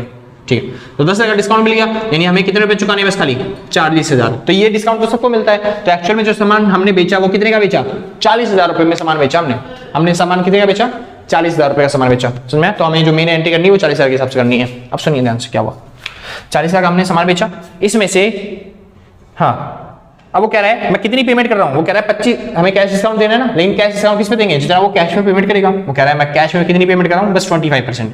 तो इसका अलग करो, 25% अलग करेंगे और 75% अलग करेंगे, तो 25% हो गया 10,000, यानी 40,000 का सामान जो हमने बेचा उसमें से 10,000 रुपए का तो पैसा कैश में आएगा और बाकी 30,000 रुपए जो पैसा है वो हमने उधार में बेचा है, उधार में। समझ में? तो इसकी जगह, उधार की जगह तो उसका नाम ही लिखना पड़ता है हमें, तो क्या लिखेंगे हम, राजेश। इसकी जगह तो राजेश लिखेंगे, लेकिन ये तो हम कैश में बेच रहे हैं तो इसका पैसा कैश में आने वाला है। चलो, तो कैश में हमें कितना डिस्काउंट मिल रहा है, 10% का, तो कैश डिस्काउंट इसमें से घटाएंगे भाई। तो 1,000 रुपए का कैश डिस्काउंट घटाया तो अब कितना रुपए मिलने वाले हैं, 9,000 रुपए में मिलने वाले हैं कैश में, ये हमें मिलेगा कैश में। और ये रहा हमारा कैश डिस्काउंट। समझ में? बस एक ये उधार वाला और ये चार एंट्री करनी है आपको वहां पे। तो एंट्री करते हैं भाई। सेल करने की एंट्री क्या होती है, सेल करने की एंट्री भैया सिंपल सी है। क्या एंट्री है, कैश अकाउंट डेबिट टू में सेल। और अगर उधार माल बेचा हो तो उधार में उसका नाम भी आ जाता है, जैसे राजेश, तो राजेश अकाउंट भी डेबिट में आ जाएगा। तो हमने कितने का माल बेचा था उधार में, 50 का नहीं 40,000 का, बताया था ना, ट्रेड डिस्काउंट घटाने के बाद लिखना होता है अमाउंट। तो 40,000 हमने सामान बेच दिया उधार में, ठीक है। अब 40,000 में से 10,000 रुपए का कैश बेचा था और उधार कितना बेचा था, 30,000। तो उधार राजेश के नाम पे कितना डाल दूं कि राजेश हमें 30,000 रुपए चुकाएगा, उधार था ये 30,000, 10,000 रुपए कैश था, है ना। क्या उसने 10,000 रुपए दिए, कैश में 10,000 डालूं, नहीं, कैश डिस्काउंट भी दे रखा है उसने 1,000 रुपए और 9,000 रुपए कैश है। और बढ़िया, ऑल सिस्टम सेट, बढ़िया। तो 9,000 रुपए हमारे पास कैश में आ रहे हैं, तो 9,000 रुपए हमारे पास कैश में आ जाएंगे, ठीक है। और डिस्काउंट भी मिल रहा था, सॉरी देना पड़ रहा था, तो यहाँ पे आ जाएगा डिस्काउंट अलाउड। हमारे लिए एक्सपेंस है ना डिस्काउंट, तो इस वजह से हम दे रहे हैं डेबिट में कितने रुपए, 1,000 रुपए। तो आपकी एंट्री हो जाएगी मैच पूरी। समझ में आ गया भाई। तो इस तरीके से आप एंट्री कर सकते हो, इसको बोलते हैं कंपाउंड एंट्री या फिर कंबाइंड एंट्री। जो भी इसके क्वेश्चन मिलेंगे, 1 या 2 क्वेश्चन मैं आपको चलते हैं कमेंट, मतलब जो डिस्क्रिप्शन है उसके अंदर डाल दूंगा, बस आपको किस नाम से मिलेगा, वो कंपाउंड एंट्री के नाम से, ठीक है। बाकी अभी इतने सारे टॉपिक रह रहे हैं, तो भाई फटाफट से नोट कर लो जिसको नोट करना है, फिर आगे चलते हैं। हाँ भाई श्योर है फिर, चलो। तो भाई बात आती है इस बार, अब क्या करें, अब क्या सीखें। तो भाई मेरे हिसाब से जो मेरे को आसान लग रहा है हम वो करते जाते हैं, ठीक है। चलो करते हैं ओपनिंग एंट्री और क्लोजिंग एंट्री के बारे में इस बार। तो ओपनिंग एंट्री क्या है और क्लोजिंग एंट्री क्या है। तो नीचे से 2 टॉपिक हो चुके हैं, 7वां 8वां, पहला और दूसरा टॉपिक अब कर रहा हूं मैं। अब तो छोटे छोटे टॉपिक रह गए, बस खाली वही समझ रहे हैं। ओपनिंग एंट्री क्लोजिंग एंट्री दोनों सेम ही बात है, एक ही एंट्री बोलते हैं, बस किस भी तरीके से दे रखा हो, सेम दे रखा हो आपको। जैसे वो बोलेगा क्वेश्चन में आपको एंट्री करनी है जिसमें एक बिजनेस जो है, बिजनेस के ट्रांजेक्शन पड़े हुए हमारे पास, वो बोलेगा जैसे एसेट है हमारे पास 10,000 रुपए की, हमारे पास स्टॉक बचा हुआ है, एसेट में मान लेते हैं कैश पड़ा हुआ है हमारे पास, ठीक है, 10,000 रुपए का हमारे पास स्टॉक है, 10,000 रुपए का हमारे पास डेटर्स है 20,000 रुपए के, हमारे पास मशीनरी है 40,000 रुपए की, हमारे पास बिल्डिंग है 50,000 रुपए की। लायबिलिटी में हमारे पास क्रेडिटर हैं 30,000 रुपए के, हमारे पास बिल पेबल है 20,000 रुपए का, हमारा खत्म हो गया भाई, तीसरी बार इंक डालनी पड़ेगी इसमें। बिल पेबल है हमारे पास 20,000 रुपए का और ट्रेड पेबल है हमारे पास 10,000 रुपए का, ठीक है। तो हमारे पास ये सब ट्रांजैक्शंस हैं और हमको इन सब की पेमेंट करनी है, मतलब इसकी एंट्री करनी है। बहुत सिंपल एंट्री है, चाहे ओपनिंग एंट्री बोल लो चाहे क्लोजिंग एंट्री बोल लो, बस एक ही बार में समझ आ जाएगी। आपको पता है ना, जितनी भी एसेट होती है जब भी वो बढ़ती है तो डेबिट करते हैं, तो ये सारी एसेट डेबिट में आ जाएंगी, ये सारी जो चीजें हैं वो लायबिलिटी हैं वो क्रेडिट में आ जाएंगी। तो बस आपको क्या करना है, कैश अकाउंट डेबिट, उसके बाद स्टॉक अकाउंट फिर से डेबिट, उसके बाद debtors account debit, machinery account debit, इसके बाद भाई बिल्डिंग अकाउंट डेबिट। कोई और एसेट रह गई नहीं, तो अमाउंट डाल देते हैं बार एसेट्स का, कितना है, इसका 10,000 है, इसका भी 10,000 है, इसका 20,000, इसका 40,000 और इसका 50,000। अब ये लायबिलिटी है, लायबिलिटी आती है क्रेडिट साइड पे, तो 2 में आ जाएंगी लायबिलिटी सारी, तो 2 में आ जाएगा क्या, क्रेडिटर अकाउंट, 2 में क्या आएगा, बिल्स पेबल अकाउंट, 2 में क्या आएगा, ट्रेड पेबल अकाउंट, चलिए तो 30,000 यहाँ पे, 20,000 यहाँ पे और 10,000 यहाँ पे। तो ये हो गई आपकी ओपनिंग एंट्री बोल दो, क्लोजिंग एंट्री बोल दो, बस यही एंट्री है। ठीक है, बस आपको मेक श्योर करना है कि दोनों साइडें बराबर होनी चाहिए। तो एक बार चेक कर लेते हैं क्या दोनों साइडें बराबर हैं। देखो 50 40 90, 90 और 1 लाख हो गया 1,30,000, यानी कि इसका टोटल आ रहा है 1,30,000। लेकिन आप देखोगे तो इसका टोटल क्या 1,30,000 है? नहीं, इसका टोटल केवल 60,000 रुपए। तो बराबर तो हुई नहीं, तो बराबर कैसे करी जाएगी? मैंने आपको बताया था एक फॉर्मूला छोटा सा, asset is equal to capital plus liability होती है। तो अगर आप ध्यान से देखोगे टोटल एसेट आपकी 1,30,000 की है और आपकी टोटल लायबिलिटी जो है वो कितने की है? 60,000 रुपए की। तो 60,000 प्लस क्या हो जाएगा? माइनस का, यानी 1,30 में से 60,000 का कितना बच गया? 70,000 रुपए। तो ये क्या बन गई आपकी? कैपिटल, यानी कैपिटल है जो कि इसके अंदर दे नहीं रखी, छुपा रखी है, और इसी के लिए ये बोलते हैं ओपनिंग एंट्री। तो 2 में क्या आ जाएगा आपका? Capital account. कैपिटल भी लायबिलिटी होती है ना एक तरीके से। तो ये 70,000 रुपए आपकी आ गई। ये चीज आपको निकालनी पड़ेगी हर क्वेश्चन के अंदर। जब भी वो ओपनिंग एंट्री या फिर क्लोजिंग एंट्री के क्वेश्चन देगा तब सेम ऐसे ही देगा और आपको ऐसे ही करना पड़ेगा, कैपिटल आपको निकालनी पड़ेगी। सिंपल है। तो यहाँ पे खत्म हो गया ओपनिंग और क्लोजिंग एंट्री। और अगर मेरे को क्वेश्चन मिल गया तो मैं क्वेश्चन नंबर 3 के नाम से डाल दूंगा ओपनिंग एंट्री और क्लोजिंग एंट्री का क्वेश्चन। सिंपल इतना भाई। चलो तो जिसको नोट करना है फटाफट से नोट करो, फिर आगे चलते हैं। हाँ भाई चलते हैं आगे टॉपिक पे। ठीक है, अब टॉपिक आता है भाई बैड डेट्स का। तो राइटिंग ऑफ बैड डेट्स वाला टॉपिक है, तो ध्यान से समझ लेना। बैड डेट्स क्या क्या हुआ? बैड डेट्स मतलब होता है कुछ ऐसे इंसान जिन्होंने पैसा नहीं दिया और वो पैसे लेके भग गए, या फिर पैसा डूब गया हमारा। सुन, अगर कोई सामान की वजह से कुछ लॉस होता है तब तो उसको loss by fire, loss by theft इसके नाम से जाने जाते हैं। लेकिन अगर कोई इंसान ने हमसे पैसा लिया, फिर कोई सामान उधार लिया और उसको पैसा चुकाना चाहिए था, लेकिन वो चुका नहीं रहा पैसा और वो लेके भग गया, मतलब डूब गया एक तरीके से पैसा। मतलब क्या है समझते हैं एक बार। देखिए बैड डेट्स की एंट्री नहीं कर रहा, पहले नॉर्मल एंट्री कर रहा हूं। Sold goods to Ram, Ram को माल बेचा 10,000 रुपए का। जनरल एंट्री क्या होगी इसकी? तो एंट्री हो जाएगी राम, अब अकाउंट नहीं आता नाम के पीछे, डेबिट 2 में सेल्स अकाउंट, कितने का माल बेचा? 10,000 रुपए का। खत्म एंट्री। हमने राम को माल बेचा तो राम को पैसे चुकाने चाहिए थे, राम हमारा क्या बन गया? डेटर बन गया। तो राम क्या है यहाँ पे? डेटर। ठीक है, और जब डेटर पैसा नहीं चुका पाता तो उसको हम बोलते हैं बैड डेट्स। उस लॉस को क्या बोलते हैं? Bad debts. अब समझिए क्या हुआ। अब यहाँ पे केस के हिसाब से समझते लेते हैं, केस 1 और केस 2। ठीक है, अब हमने राम से मांगा 2 महीने बाद कि भाई राम तूने बोला था 2 महीने बाद तू पैसे चुका देगा, तो अब चुका दे 10,000 रुपए। राम कहता है मेरे पास पैसा है ही नहीं।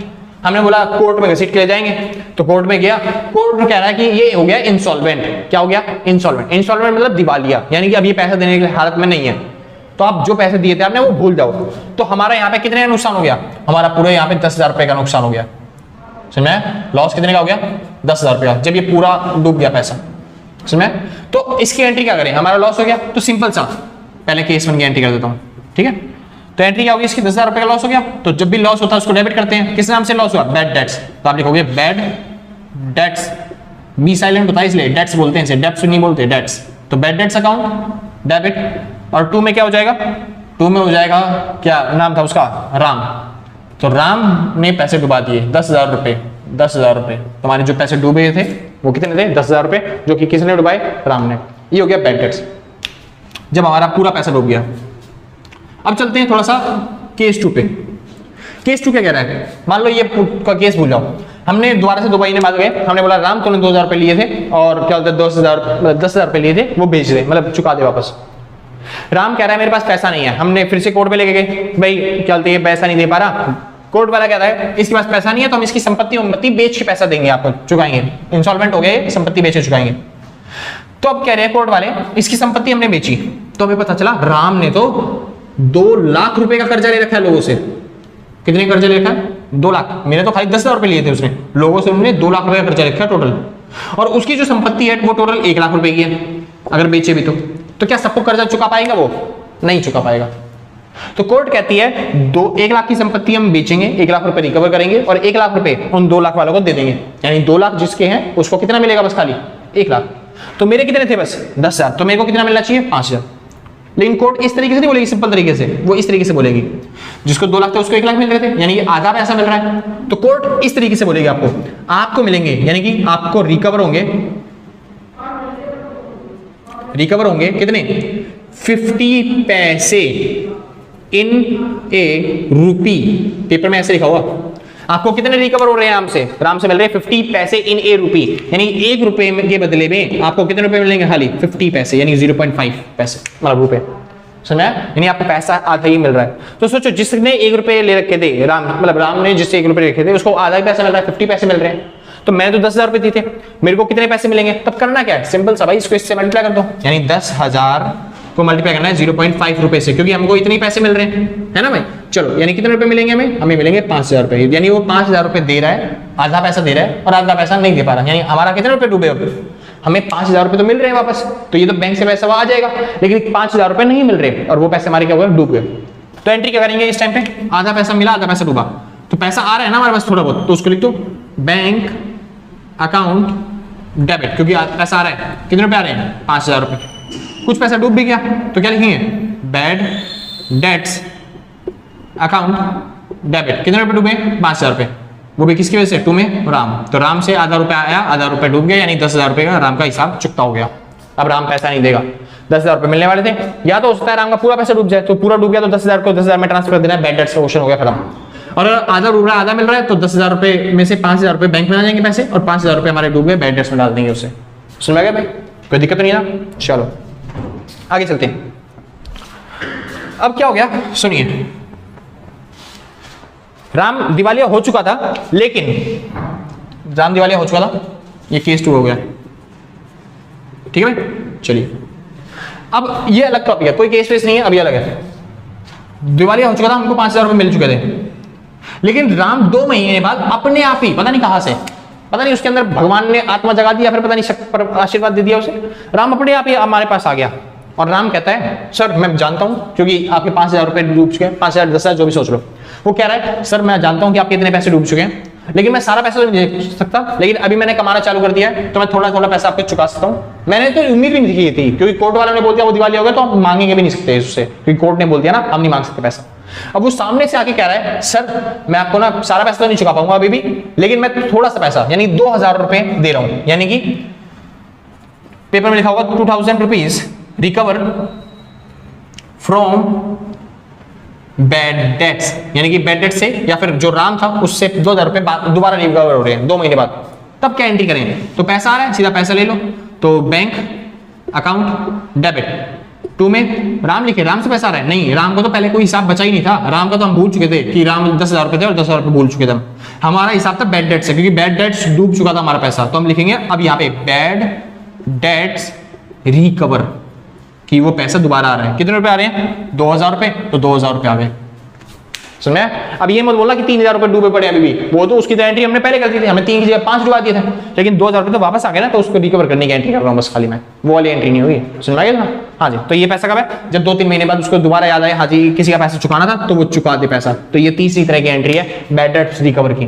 लास्ट एंट्री, मान लो वो चुकाता ही नहीं, तो हमारा तो लॉस हो गया ना सीधा 5,000 का, अगर वो चुकाता ही नहीं तो हमारा लॉस हो गया, तो ये जो लॉस है ये कहां पे डाले, ये आपको ट्रांसफर करना पड़ेगा प्रॉफिट एंड लॉस अकाउंट के अंदर, तो बस इस लॉस को ट्रांसफर करेंगे प्रॉफिट एंड लॉस में, पहले जब लॉस होता तो उसको डेबिट करेगा, अब ये जो लॉस है वो ट्रांसफर कर रहे हैं तो इसको क्रेडिट करना पड़ेगा, तो डेबिट किसको करेंगे, हम लिखेंगे profit and loss account debit 2 में बैड डेट्स, कितने रुपए 5,000 रुपए डूबे थे, जिसमें से 2,000 रुपए तो उसने फिर भी दे दिए, अब कितने डूबे पड़े हैं 3,000 रुपए, तो 3,000 रुपए जो डूबे थे वो मैंने ट्रांसफर कर दिए कहां पे, प्रॉफिट एंड लॉस अकाउंट में। अगर मान लो 2,000 रुपए नहीं देता तब यहाँ पे 5,000 रुपए ट्रांसफर कर देते हैं प्रॉफिट एंड लॉस अकाउंट में, अगर मान लो ये पूरा डूबा हो तो 10,000 रुपए ट्रांसफर कर देते हैं हम प्रॉफिट एंड लॉस अकाउंट में, मतलब जितना भी बैड डेट्स हो गया, ये जो लॉस हो गया बैड डेट्स की वजह से, ये सारा लॉस कहां पे ट्रांसफर देंगे हम, प्रॉफिट एंड लॉस अकाउंट में। इसी को बोलते हैं राइट ऑफ करना, बैड डेट्स राइट ऑफ करना, मतलब बैड डेट्स का जितना भी नुकसान हुआ उसको ट्रांसफर कर दो प्रॉफिट एंड लॉस अकाउंट में, तो हमने वही कर दिया। ये चौथी एंट्री जो आपको मेन सीखनी थी इस चैप्टर की, मतलब इस टॉपिक की, वो ये राइटिंग ऑफ बैड डेट्स, मतलब profit and loss account debit 2 में बैड डेट्स। समझ मैं एक क्वेश्चन ढूंढूंगा जिसमें आपको ये सारी एंट्री मिल जाए, ठीक है, तो मैं डिस्क्रिप्शन के अंदर डाल दूंगा वो वाला क्वेश्चन, आप चेक कर लेना। ये वाला जो क्वेश्चन होगा वो कौन से नंबर पे होगा, ये पहला क्वेश्चन था, ये इसकी एंट्री ये दूसरे नंबर पे होगी, इन दोनों की एंट्री ये तीसरे नंबर पे होगी, तो ये जो क्वेश्चन होगा वो चौथे नंबर पे होगा भाई, ठीक है। चौथे नंबर पे आपको राइटिंग ऑफ बैड डेट्स की एंट्री मिल जाएगी चौथे क्वेश्चन के अंदर, मतलब एक ही पीडीएफ होगी, उसके अंदर ये सारे क्वेश्चन होंगे आपको, ठीक है भाई, एक ही पीडीएफ के अंदर आपके सारे क्वेश्चन मिल जाएंगे। तो मेरे हिसाब से ये वाली एंट्री होगी। अब समझ लेते हैं इसी के साथ साथ राइटिंग ऑफ डेप्रिसिएशन की एंट्री, डेप्रिसिएशन की एंट्री, ठीक है, समझो। पहले डेप्रिसिएशन समझ लेते हैं क्या होता है, किस तरीके से लगता है, फिर हम राइट ऑफ डेप्रिसिएशन की एंट्री कर लेते हैं। आपको पता है ना डेप्रिसिएशन क्या होता है, ठीक है। फर्नीचर हमने खरीदा था 2 लाख रुपए का और उस पर लगता है 10% डेप्रिसिएशन। डेप्रिसिएशन में लगता है जब भी लगातार किसी भी एसेट की यूज करते हैं हम लगातार, तो उसकी वैल्यू कुछ ना कुछ गिरती होगी, कुछ ना कुछ नुकसान होता होगा। जैसे आप जिस कुर्सी पे बैठे हो, जिस फोन को मैं यूज कर रहा हूँ, धीरे धीरे क्या होता है, इसकी वैल्यू गिरती जाती है और एक टाइम ऐसा आता है इसकी वैल्यू खत्म हो जाती है, फोन खराब हो जाता है।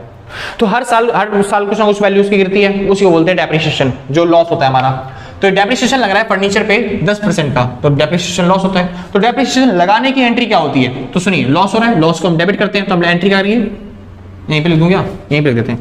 तो एंट्री करेंगे हम डेप्रिसिएशन अकाउंट डेबिट, और 2 में किस पे लग रहा है वो डेप, फर्नीचर पे, फर्नीचर पे लग रहा है तो फर्नीचर अकाउंट, क्या लिख रहा हूं, फर्नीचर। और अगर बिल्डिंग पे लग रहा है तो बिल्डिंग अकाउंट, फर्नीचर पे लग रहा है तो फर्नीचर अकाउंट। सीधा 2 लाख रुपए, सॉरी 2 लाख का 10% लगाना है, यानी कितना डेप लगेगा, 20,000, वरना तो एक बार में पूरी मशीन चली जाएगी, फर्नीचर चला जाएगा पूरा नुकसान के अंदर।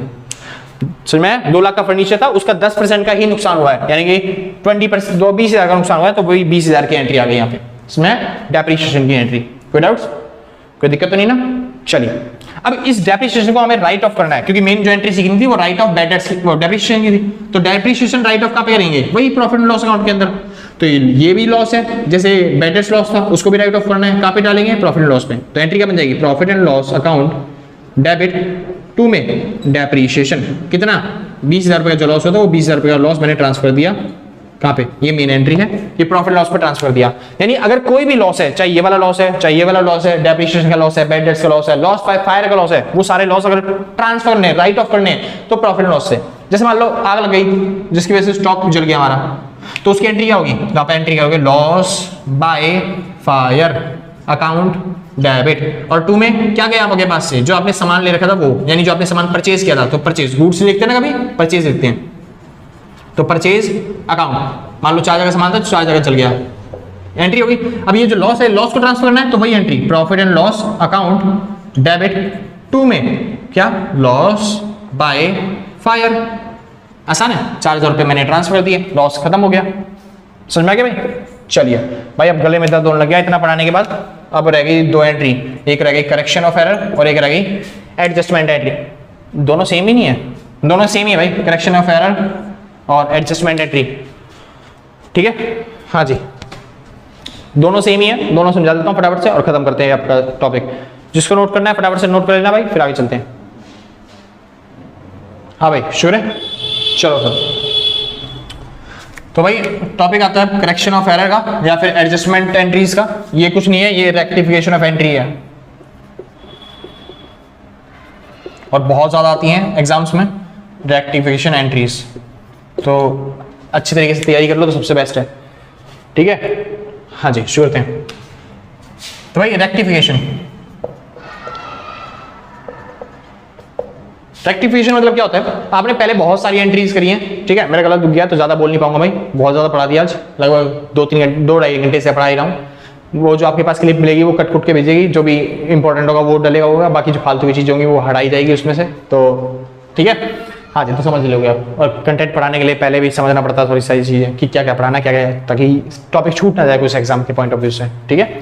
तो इसलिए टाइम ज़्यादा हो गया, लगभग 5 घंटा लग रहा है आपको। ये जो आपकी 1-1.5 घंटे की वीडियो बन रही है उसके लिए, है ना भाई। वो कह रहा है ज़्यादा फेंक लो तुम, ठीक है, कोई बात नहीं, समझ जाते हैं सामने वाले। रेक्टिफिकेशन पे आते हैं वापस, इंपॉर्टेंट टॉपिक है सबसे ज़्यादा इन सब में से। रेक्टिफिकेशन की एंट्री क्या है, सुनिए। रेक्टिफिकेशन मतलब पहले हमने जो जनरल एंट्री करी थी वो कुछ ना कुछ गलती कर दिया उनके अंदर, तो अब हमें उन गलतियों को सुधारना है, समझ में। हाँ जी, तो पुराने जमाने में जो आपने गलती करी थी उन गलतियों को सुधारना है, श्योर है, ठीक है। बचपन की गलतियों को सुधारना है, सुधारते हैं। तो यहाँ पे गलतियां जो मिलेंगी वो 2 तरह की मिलेंगी। पहली गलती होगी ओमिशन की। ओमिशन मतलब आप भूल गए होगे कुछ ना कुछ गलतियों को, क्या लिख रहा है, आप भूल गए हो कुछ गलतियों को, उस भूली हुई गलतियों को आपको सुधारना है। दूसरी एरर्स वाली गलती होगी, कुछ आपने एरर्स कर दी होंगी, कुछ गलतियां कर दी होंगी एक्चुअल में, और उन गलतियों को सुधारना है। बहुत सिंपल एंट्री होती है यार, जल्दी से हो जाएंगी, बस कंसेप्ट समझ लो। बाकी एंट्री के लिए मैं प्रैक्टिस के लिए आपको क्वेश्चन दे दूंगा डिस्क्रिप्शन में, वहां पे हो जाएगा, क्योंकि मेरे से लिखा नहीं जा रहा। भूलने वाली गलतियां और एरर्स वाली गलतियां होती हैं। भूलने वाली गलतियां मतलब जैसे कि पहली entry, purchase goods from Ram, Ram से सामान खरीदा, but forgot to record in Ram account. मतलब क्या है, हमने राम से हम सामान खरीदा तो एंट्री क्या करनी चाहिए थी, हमें एंट्री करनी चाहिए थी क्या, परचेज अकाउंट डेबिट टू में राम, सुने ये एंट्री करनी चाहिए थी। तो हमने परचेज तो कर दिया लेकिन फॉरगॉट टू रिकॉर्ड राम के अकाउंट, राम के अकाउंट में लिखना भूल गए। हमने परचेज वाली एंट्री कर दी, राम के अकाउंट में लिखना भूल गए। तो जब भी भूलने वाली एंट्री होती है कोई बात नहीं, हम अब कर देंगे। लेकिन भैया अगर हम राम के अकाउंट में अब एंट्री कर देंगे, मतलब राम के अकाउंट को अब क्रेडिट कर देंगे हम कितने रुपए से, मान लो 4,000 का सामान था तो 4,000 रुपए से अगर राम के अकाउंट में आप रिकॉर्ड कर देंगे तो ऊपर क्या लिखेंगे, ऊपर क्या आएगा, कुछ नहीं। अगर आपको कुछ नहीं पता तो profit and loss suspense account, profit and loss suspense account debit. तो profit loss suspense account debit कितने रुपए से, 3,000 रुपए से, ओह सॉरी 4,000 रुपए से, क्योंकि वो एंट्री भूल गए थे हम और भूलने के टाइम पे इस टाइम पे ये एंट्री कर दिया हमने। समझा? फिर जो परचेज वाली एंट्री करी होगी तब भी कुछ ना कुछ लिखा हुआ, कुछ गलती हुई होगी, तो जब उसको ठीक करेंगे तब उसको डेबिट कर देंगे क्रेडिट, ताकि सस्पेंस से सस्पेंस कट जाएगा आराम से, जब गलती पकड़ी जाएगी वहां पे। एक बार वो कर लेते हैं एंट्री, क्या रहा है दूसरी एंट्री, एक नया रैप का ले लेते हैं। ये तो सेम है ना, अगर सोल्ड वाली एंट्री आएगी तो फिर सस्पेंस नीचे आ जाएगा, यानी कि राम अकाउंट डेबिट टू में सस्पेंस अकाउंट हो जाएगा। दूसरी एंट्री कर लेते हैं, क्या रहा है, सेल्स बुक ओवरकास्ट बाय 500, यानी कि सेल्स बुक जो है वो हमने बढ़ा के दिखा रखी है, वो भी कितने से, 500 रुपए से। अब खुद सोचो, सेल्स को हमेशा हम क्या करते हैं, क्रेडिट करते हैं, सेल्स हमेशा क्रेडिट करते हैं, और क्रेडिट वाली साइड हमारी बढ़ी हुई है, वो भी कितने रुपए से, 500 रुपए से, है ना। अब इसको ठीक करना है तो कैसे ठीक करें भाई, इसको कैसे ठीक करें, सेल्स वाली साइड हमारी बढ़ी हुई ना, तो इसको वापस घटाना पड़ेगा। तो सेल्स वाली साइड को घटाने के लिए क्या करें, अगर बढ़ाना होता तो क्रेडिट कर देते, लेकिन घटाने के लिए क्या करना पड़ेगा, डेबिट। तो हम लिखेंगे सेल्स अकाउंट डेबिट, जो वो बढ़ी हुई थी, क्यों बढ़ी थी, क्योंकि हम बार बार क्रेडिट कर देते हैं उसे, कितने रुपए से, 500 रुपए से, लेकिन अब हमें घटाना है तो इसलिए हम डेबिट कर देंगे सेल्स को 500 रुपए से। सिंपल इतना, ठीक है। तो सेल्स अकाउंट डेबिट हो गया, लेकिन भैया दूसरी साइड क्या लिखे, फिर दोनों साइड बराबर होनी चाहिए, तो 2 में लिख देंगे profit and loss suspense account, सुना 500। बस इस तरीके से एंट्री कर दोगे आप आराम से, ठीक है। यानी कि सीधी बात, जब भी ओमिशन वाली एंट्री आएगी तो उसके अंदर क्या यूज होता है, profit and loss suspense account use होता है। आप प्रॉफिट एंड सस्पेंस अकाउंट से ओमिशन वाली जितनी में एंट्री है वो सॉल्व कर सकते हो, ठीक है। मान लो आप दोनों साइड ही भूल चुके हो, जैसे कि आपने परचेज किया था सामान राम से और आप पूरी एंट्री करना भूल गए, तो कोई बात नहीं, अब कर दो, तो परचेज अकाउंट डेबिट टू में राम, खत्म। सुना है, इस तरह की एंट्री होती है। आगे चलते हैं भाई, बात आती है एरर्स वाली एंट्री। तो एरर्स वाली एंट्री क्या होती है वो समझते हैं। जैसे कि परचेज गुड्स फ्रॉम राम, कितने का, 100 रुपए का, but wrongly entered in Rajesh account. क्या एंट्री कर दी हमने सामान खरीदा था राम से 100 रुपए का, लेकिन गलती से हमने उसे राजेश अकाउंट में डाल दिया। तो समझो बेसिकली सही एंट्री क्या होती, ये अलग है रॉन्गली वाली एंट्री, ये मुश्किल होती है बाकी से। हमने सामान खरीदा राम से, तो एंट्री क्या होगी, ये एंट्री होती है परचेज अकाउंट डेबिट टू में राम, ये एंट्री होती है, ठीक है। ये एंट्री हमको करनी चाहिए थी सही वाली एंट्री, 100 रुपए से 100 रुपए से, लेकिन हमने गलती से कर क्या दिया, हमने राजेश के अकाउंट में डाल दिया। यानी हमने क्या किया होगा, हमने परचेज अकाउंट डेबिट किया होगा और टू में यहां पे लिख दिया होगा राजेश, इतना लिख दिया होगा, सिंपल इतना। हाँ जी, कितने रुपए से, 100 रुपए से 100 रुपए से। देखो हमको जो करना, ये वाली सही वाली एंट्री है, ये वाली गलत वाली एंट्री है, तो अब इसको ठीक कैसे करेंगे, परचेज को डेबिट करना था, परचेज को डेबिट कर दिया, हाँ जी, तो ये सही है, परचेज की लिखने की जरूरत नहीं है, अब परचेज का कुछ काम ही नहीं है, क्योंकि जो सही था वो हमने सही कर रखा है। गलती कहां पे करी है, हमको राम को क्रेडिट करना चाहिए था, हमने राजेश को क्रेडिट कर दिया, तो ये गलती हुई है। अब इसको ठीक कैसे करें, राजेश को क्रेडिट किया ना, ये गलत है ना, इसको ठीक कैसे करूं, इसको थोड़ी ना ठीक करना, इसको ठीक करना है। राजेश का क्रेडिट था, इसको ठीक करना है, तो राजेश क्रेडिट था, उसको क्या कर देंगे हम डेबिट, ठीक करने के लिए। तो राजेश अकाउंट डेबिट कितने रुपए से, 100 रुपए से, जो इसको क्रेडिट किया वापस डेबिट कर दो तो ठीक हो जाता है, बराबर हो जाता है, कैंसिल हो जाती है, क्योंकि क्रेडिट वाली साइड डेबिट वाली साइड कट जाएगी आराम से। तो राजेश को डेबिट कर दिया, तो भैया टू में क्या लिखें, टू में जो सही वाली एंट्री थी वो तो करी नहीं हमने, तो अब कर दो, तो टू में राम, इसको बोलते हैं भाई एरर वाली एंट्री। तो दो एंट्री है, पहली ओमिशन वाली और दूसरी कौन सी है, एरर वाली। तो दोनों एंट्री इस तरीके से सॉल्व होगी। ओमिशन वाले में हमेशा प्रॉफिट लॉस सस्पेंस अकाउंट चालू हो जाएगा खुलना, और इसमें आ जाएगा जो एडजस्टमेंट करनी होती है वही। एक बार वो कर लेते हैं थोड़ा सा, ये वाली एंट्री लास्ट वाली, ताकि आपको अच्छे से समझ में आ जाए, ठीक है। तो ये लास्ट एंट्री होगी, लास्ट क्वेश्चन होगा और टॉपिक का आखिरी मतलब क्वेश्चन होगा, ठीक है भाई। श्योर थे, क्या था, कौन सा क्वेश्चन देना था, एरर वाला। क्या है, sold goods to Monu, Monu को सामान बेचा 1500 रुपए का, ठीक है। थोड़ा सा मुश्किल कर देते हैं इसको, but wrongly entered in Rahul account by 500 रुपए। समझ में? अब समझो, हमने मोनू को सामान बेचा 1500 रुपए का, बस गलती से हमने मोनू की जगह क्या लिख दिया, राहुल, और वो भी कितने रुपए से, 500 रुपए से। मतलब अमाउंट, सही एंट्री बताओ क्या होगी, सही एंट्री, सामान बेचा है मोनू को, तो एंट्री क्या होगी, मोनू अकाउंट डेबिट, और टू में हो जाएगा सेल्स, कितने रुपए, 1500 रुपए, 1500 रुपए, सिंपल, ठीक। हमने गलती से कर क्या दिया, हमने कर दिया राहुल, तो राहुल अकाउंट डेबिट, टू में सेल्स, ये वाली एंट्री कर दी हमने, है ना, और अमाउंट भी कितना डाल दिया, 500 रुपए, 500 रुपए, सिंपल। अब इसको सही कैसे करें, अब देखिए हमें सही करना है, तो सही कैसे होगा, मोनू को डेबिट करना था कितने से, 1500 से, क्या किया हमने, ये सही वाली एंट्री है, ये गलत वाली एंट्री है। मोनू को डेबिट करना है 1500 से, क्या किया हमने, नहीं किया, तो कोई दिक्कत नहीं, अब कर दो, सही करना है ना हमें, तो मोनू अकाउंट डेबिट कितने रुपए से, 1500 रुपए से, सिंपल था। चलो, हमने राहुल को डेबिट कर दिया 500 से, क्या राहुल को डेबिट करना चाहिए था, नहीं, तो राहुल को वापस कनेक्ट कर देंगे, टू में राहुल। अच्छा, अगर आपको समझ में नहीं आ रहा तो एक सिंपल तरीका और है, अगर आपको कुछ भी समझ नहीं आ रहा क्या कर रहे हैं क्या नहीं कर रहे हैं, तो इसको उल्टा करके यहाँ पे लिख दो। जैसे ये डेबिट में था ना, ये गलत वाली है ना, तो इसको ठीक कैसे करेंगे, इसको उल्टा कर दो, राहुल को आपने डेबिट किया था, तो यहाँ पे लिख दो टू में राहुल, कितने रुपए, 500 रुपए, और ये जो आपने क्रेडिट किया था इसको डेबिट में लिख दो, सेल्स, कितने रुपए, 500 रुपए। आपने ये एंट्री कर दी ना, अब आप देखोगे ध्यान से, इस एंट्री करने के बाद सेल्स से सेल्स कट जा रहा है, लेकिन ये 500 वाले से 1500 वाला थोड़ा नहीं कट सकता, तो इसमें से 500 ही कटे बस खाली, तो यहाँ पे कितना बच गया, सेल्स, ये बच गया 1000, और ये हो गई आपकी सही एंट्री पूरी। तो क्या एंट्री करनी थी, मोनू अकाउंट डेबिट 1500 और राहुल अकाउंट क्रेडिट हो जाएगा 500 रुपए से, और तुम बच जाएगा सेल्स, तो सेल्स कितना बच गया, 1000 रुपए का, तो ये एंट्री बच गई, हो गई आपकी पूरी कंफर्म, परफेक्ट।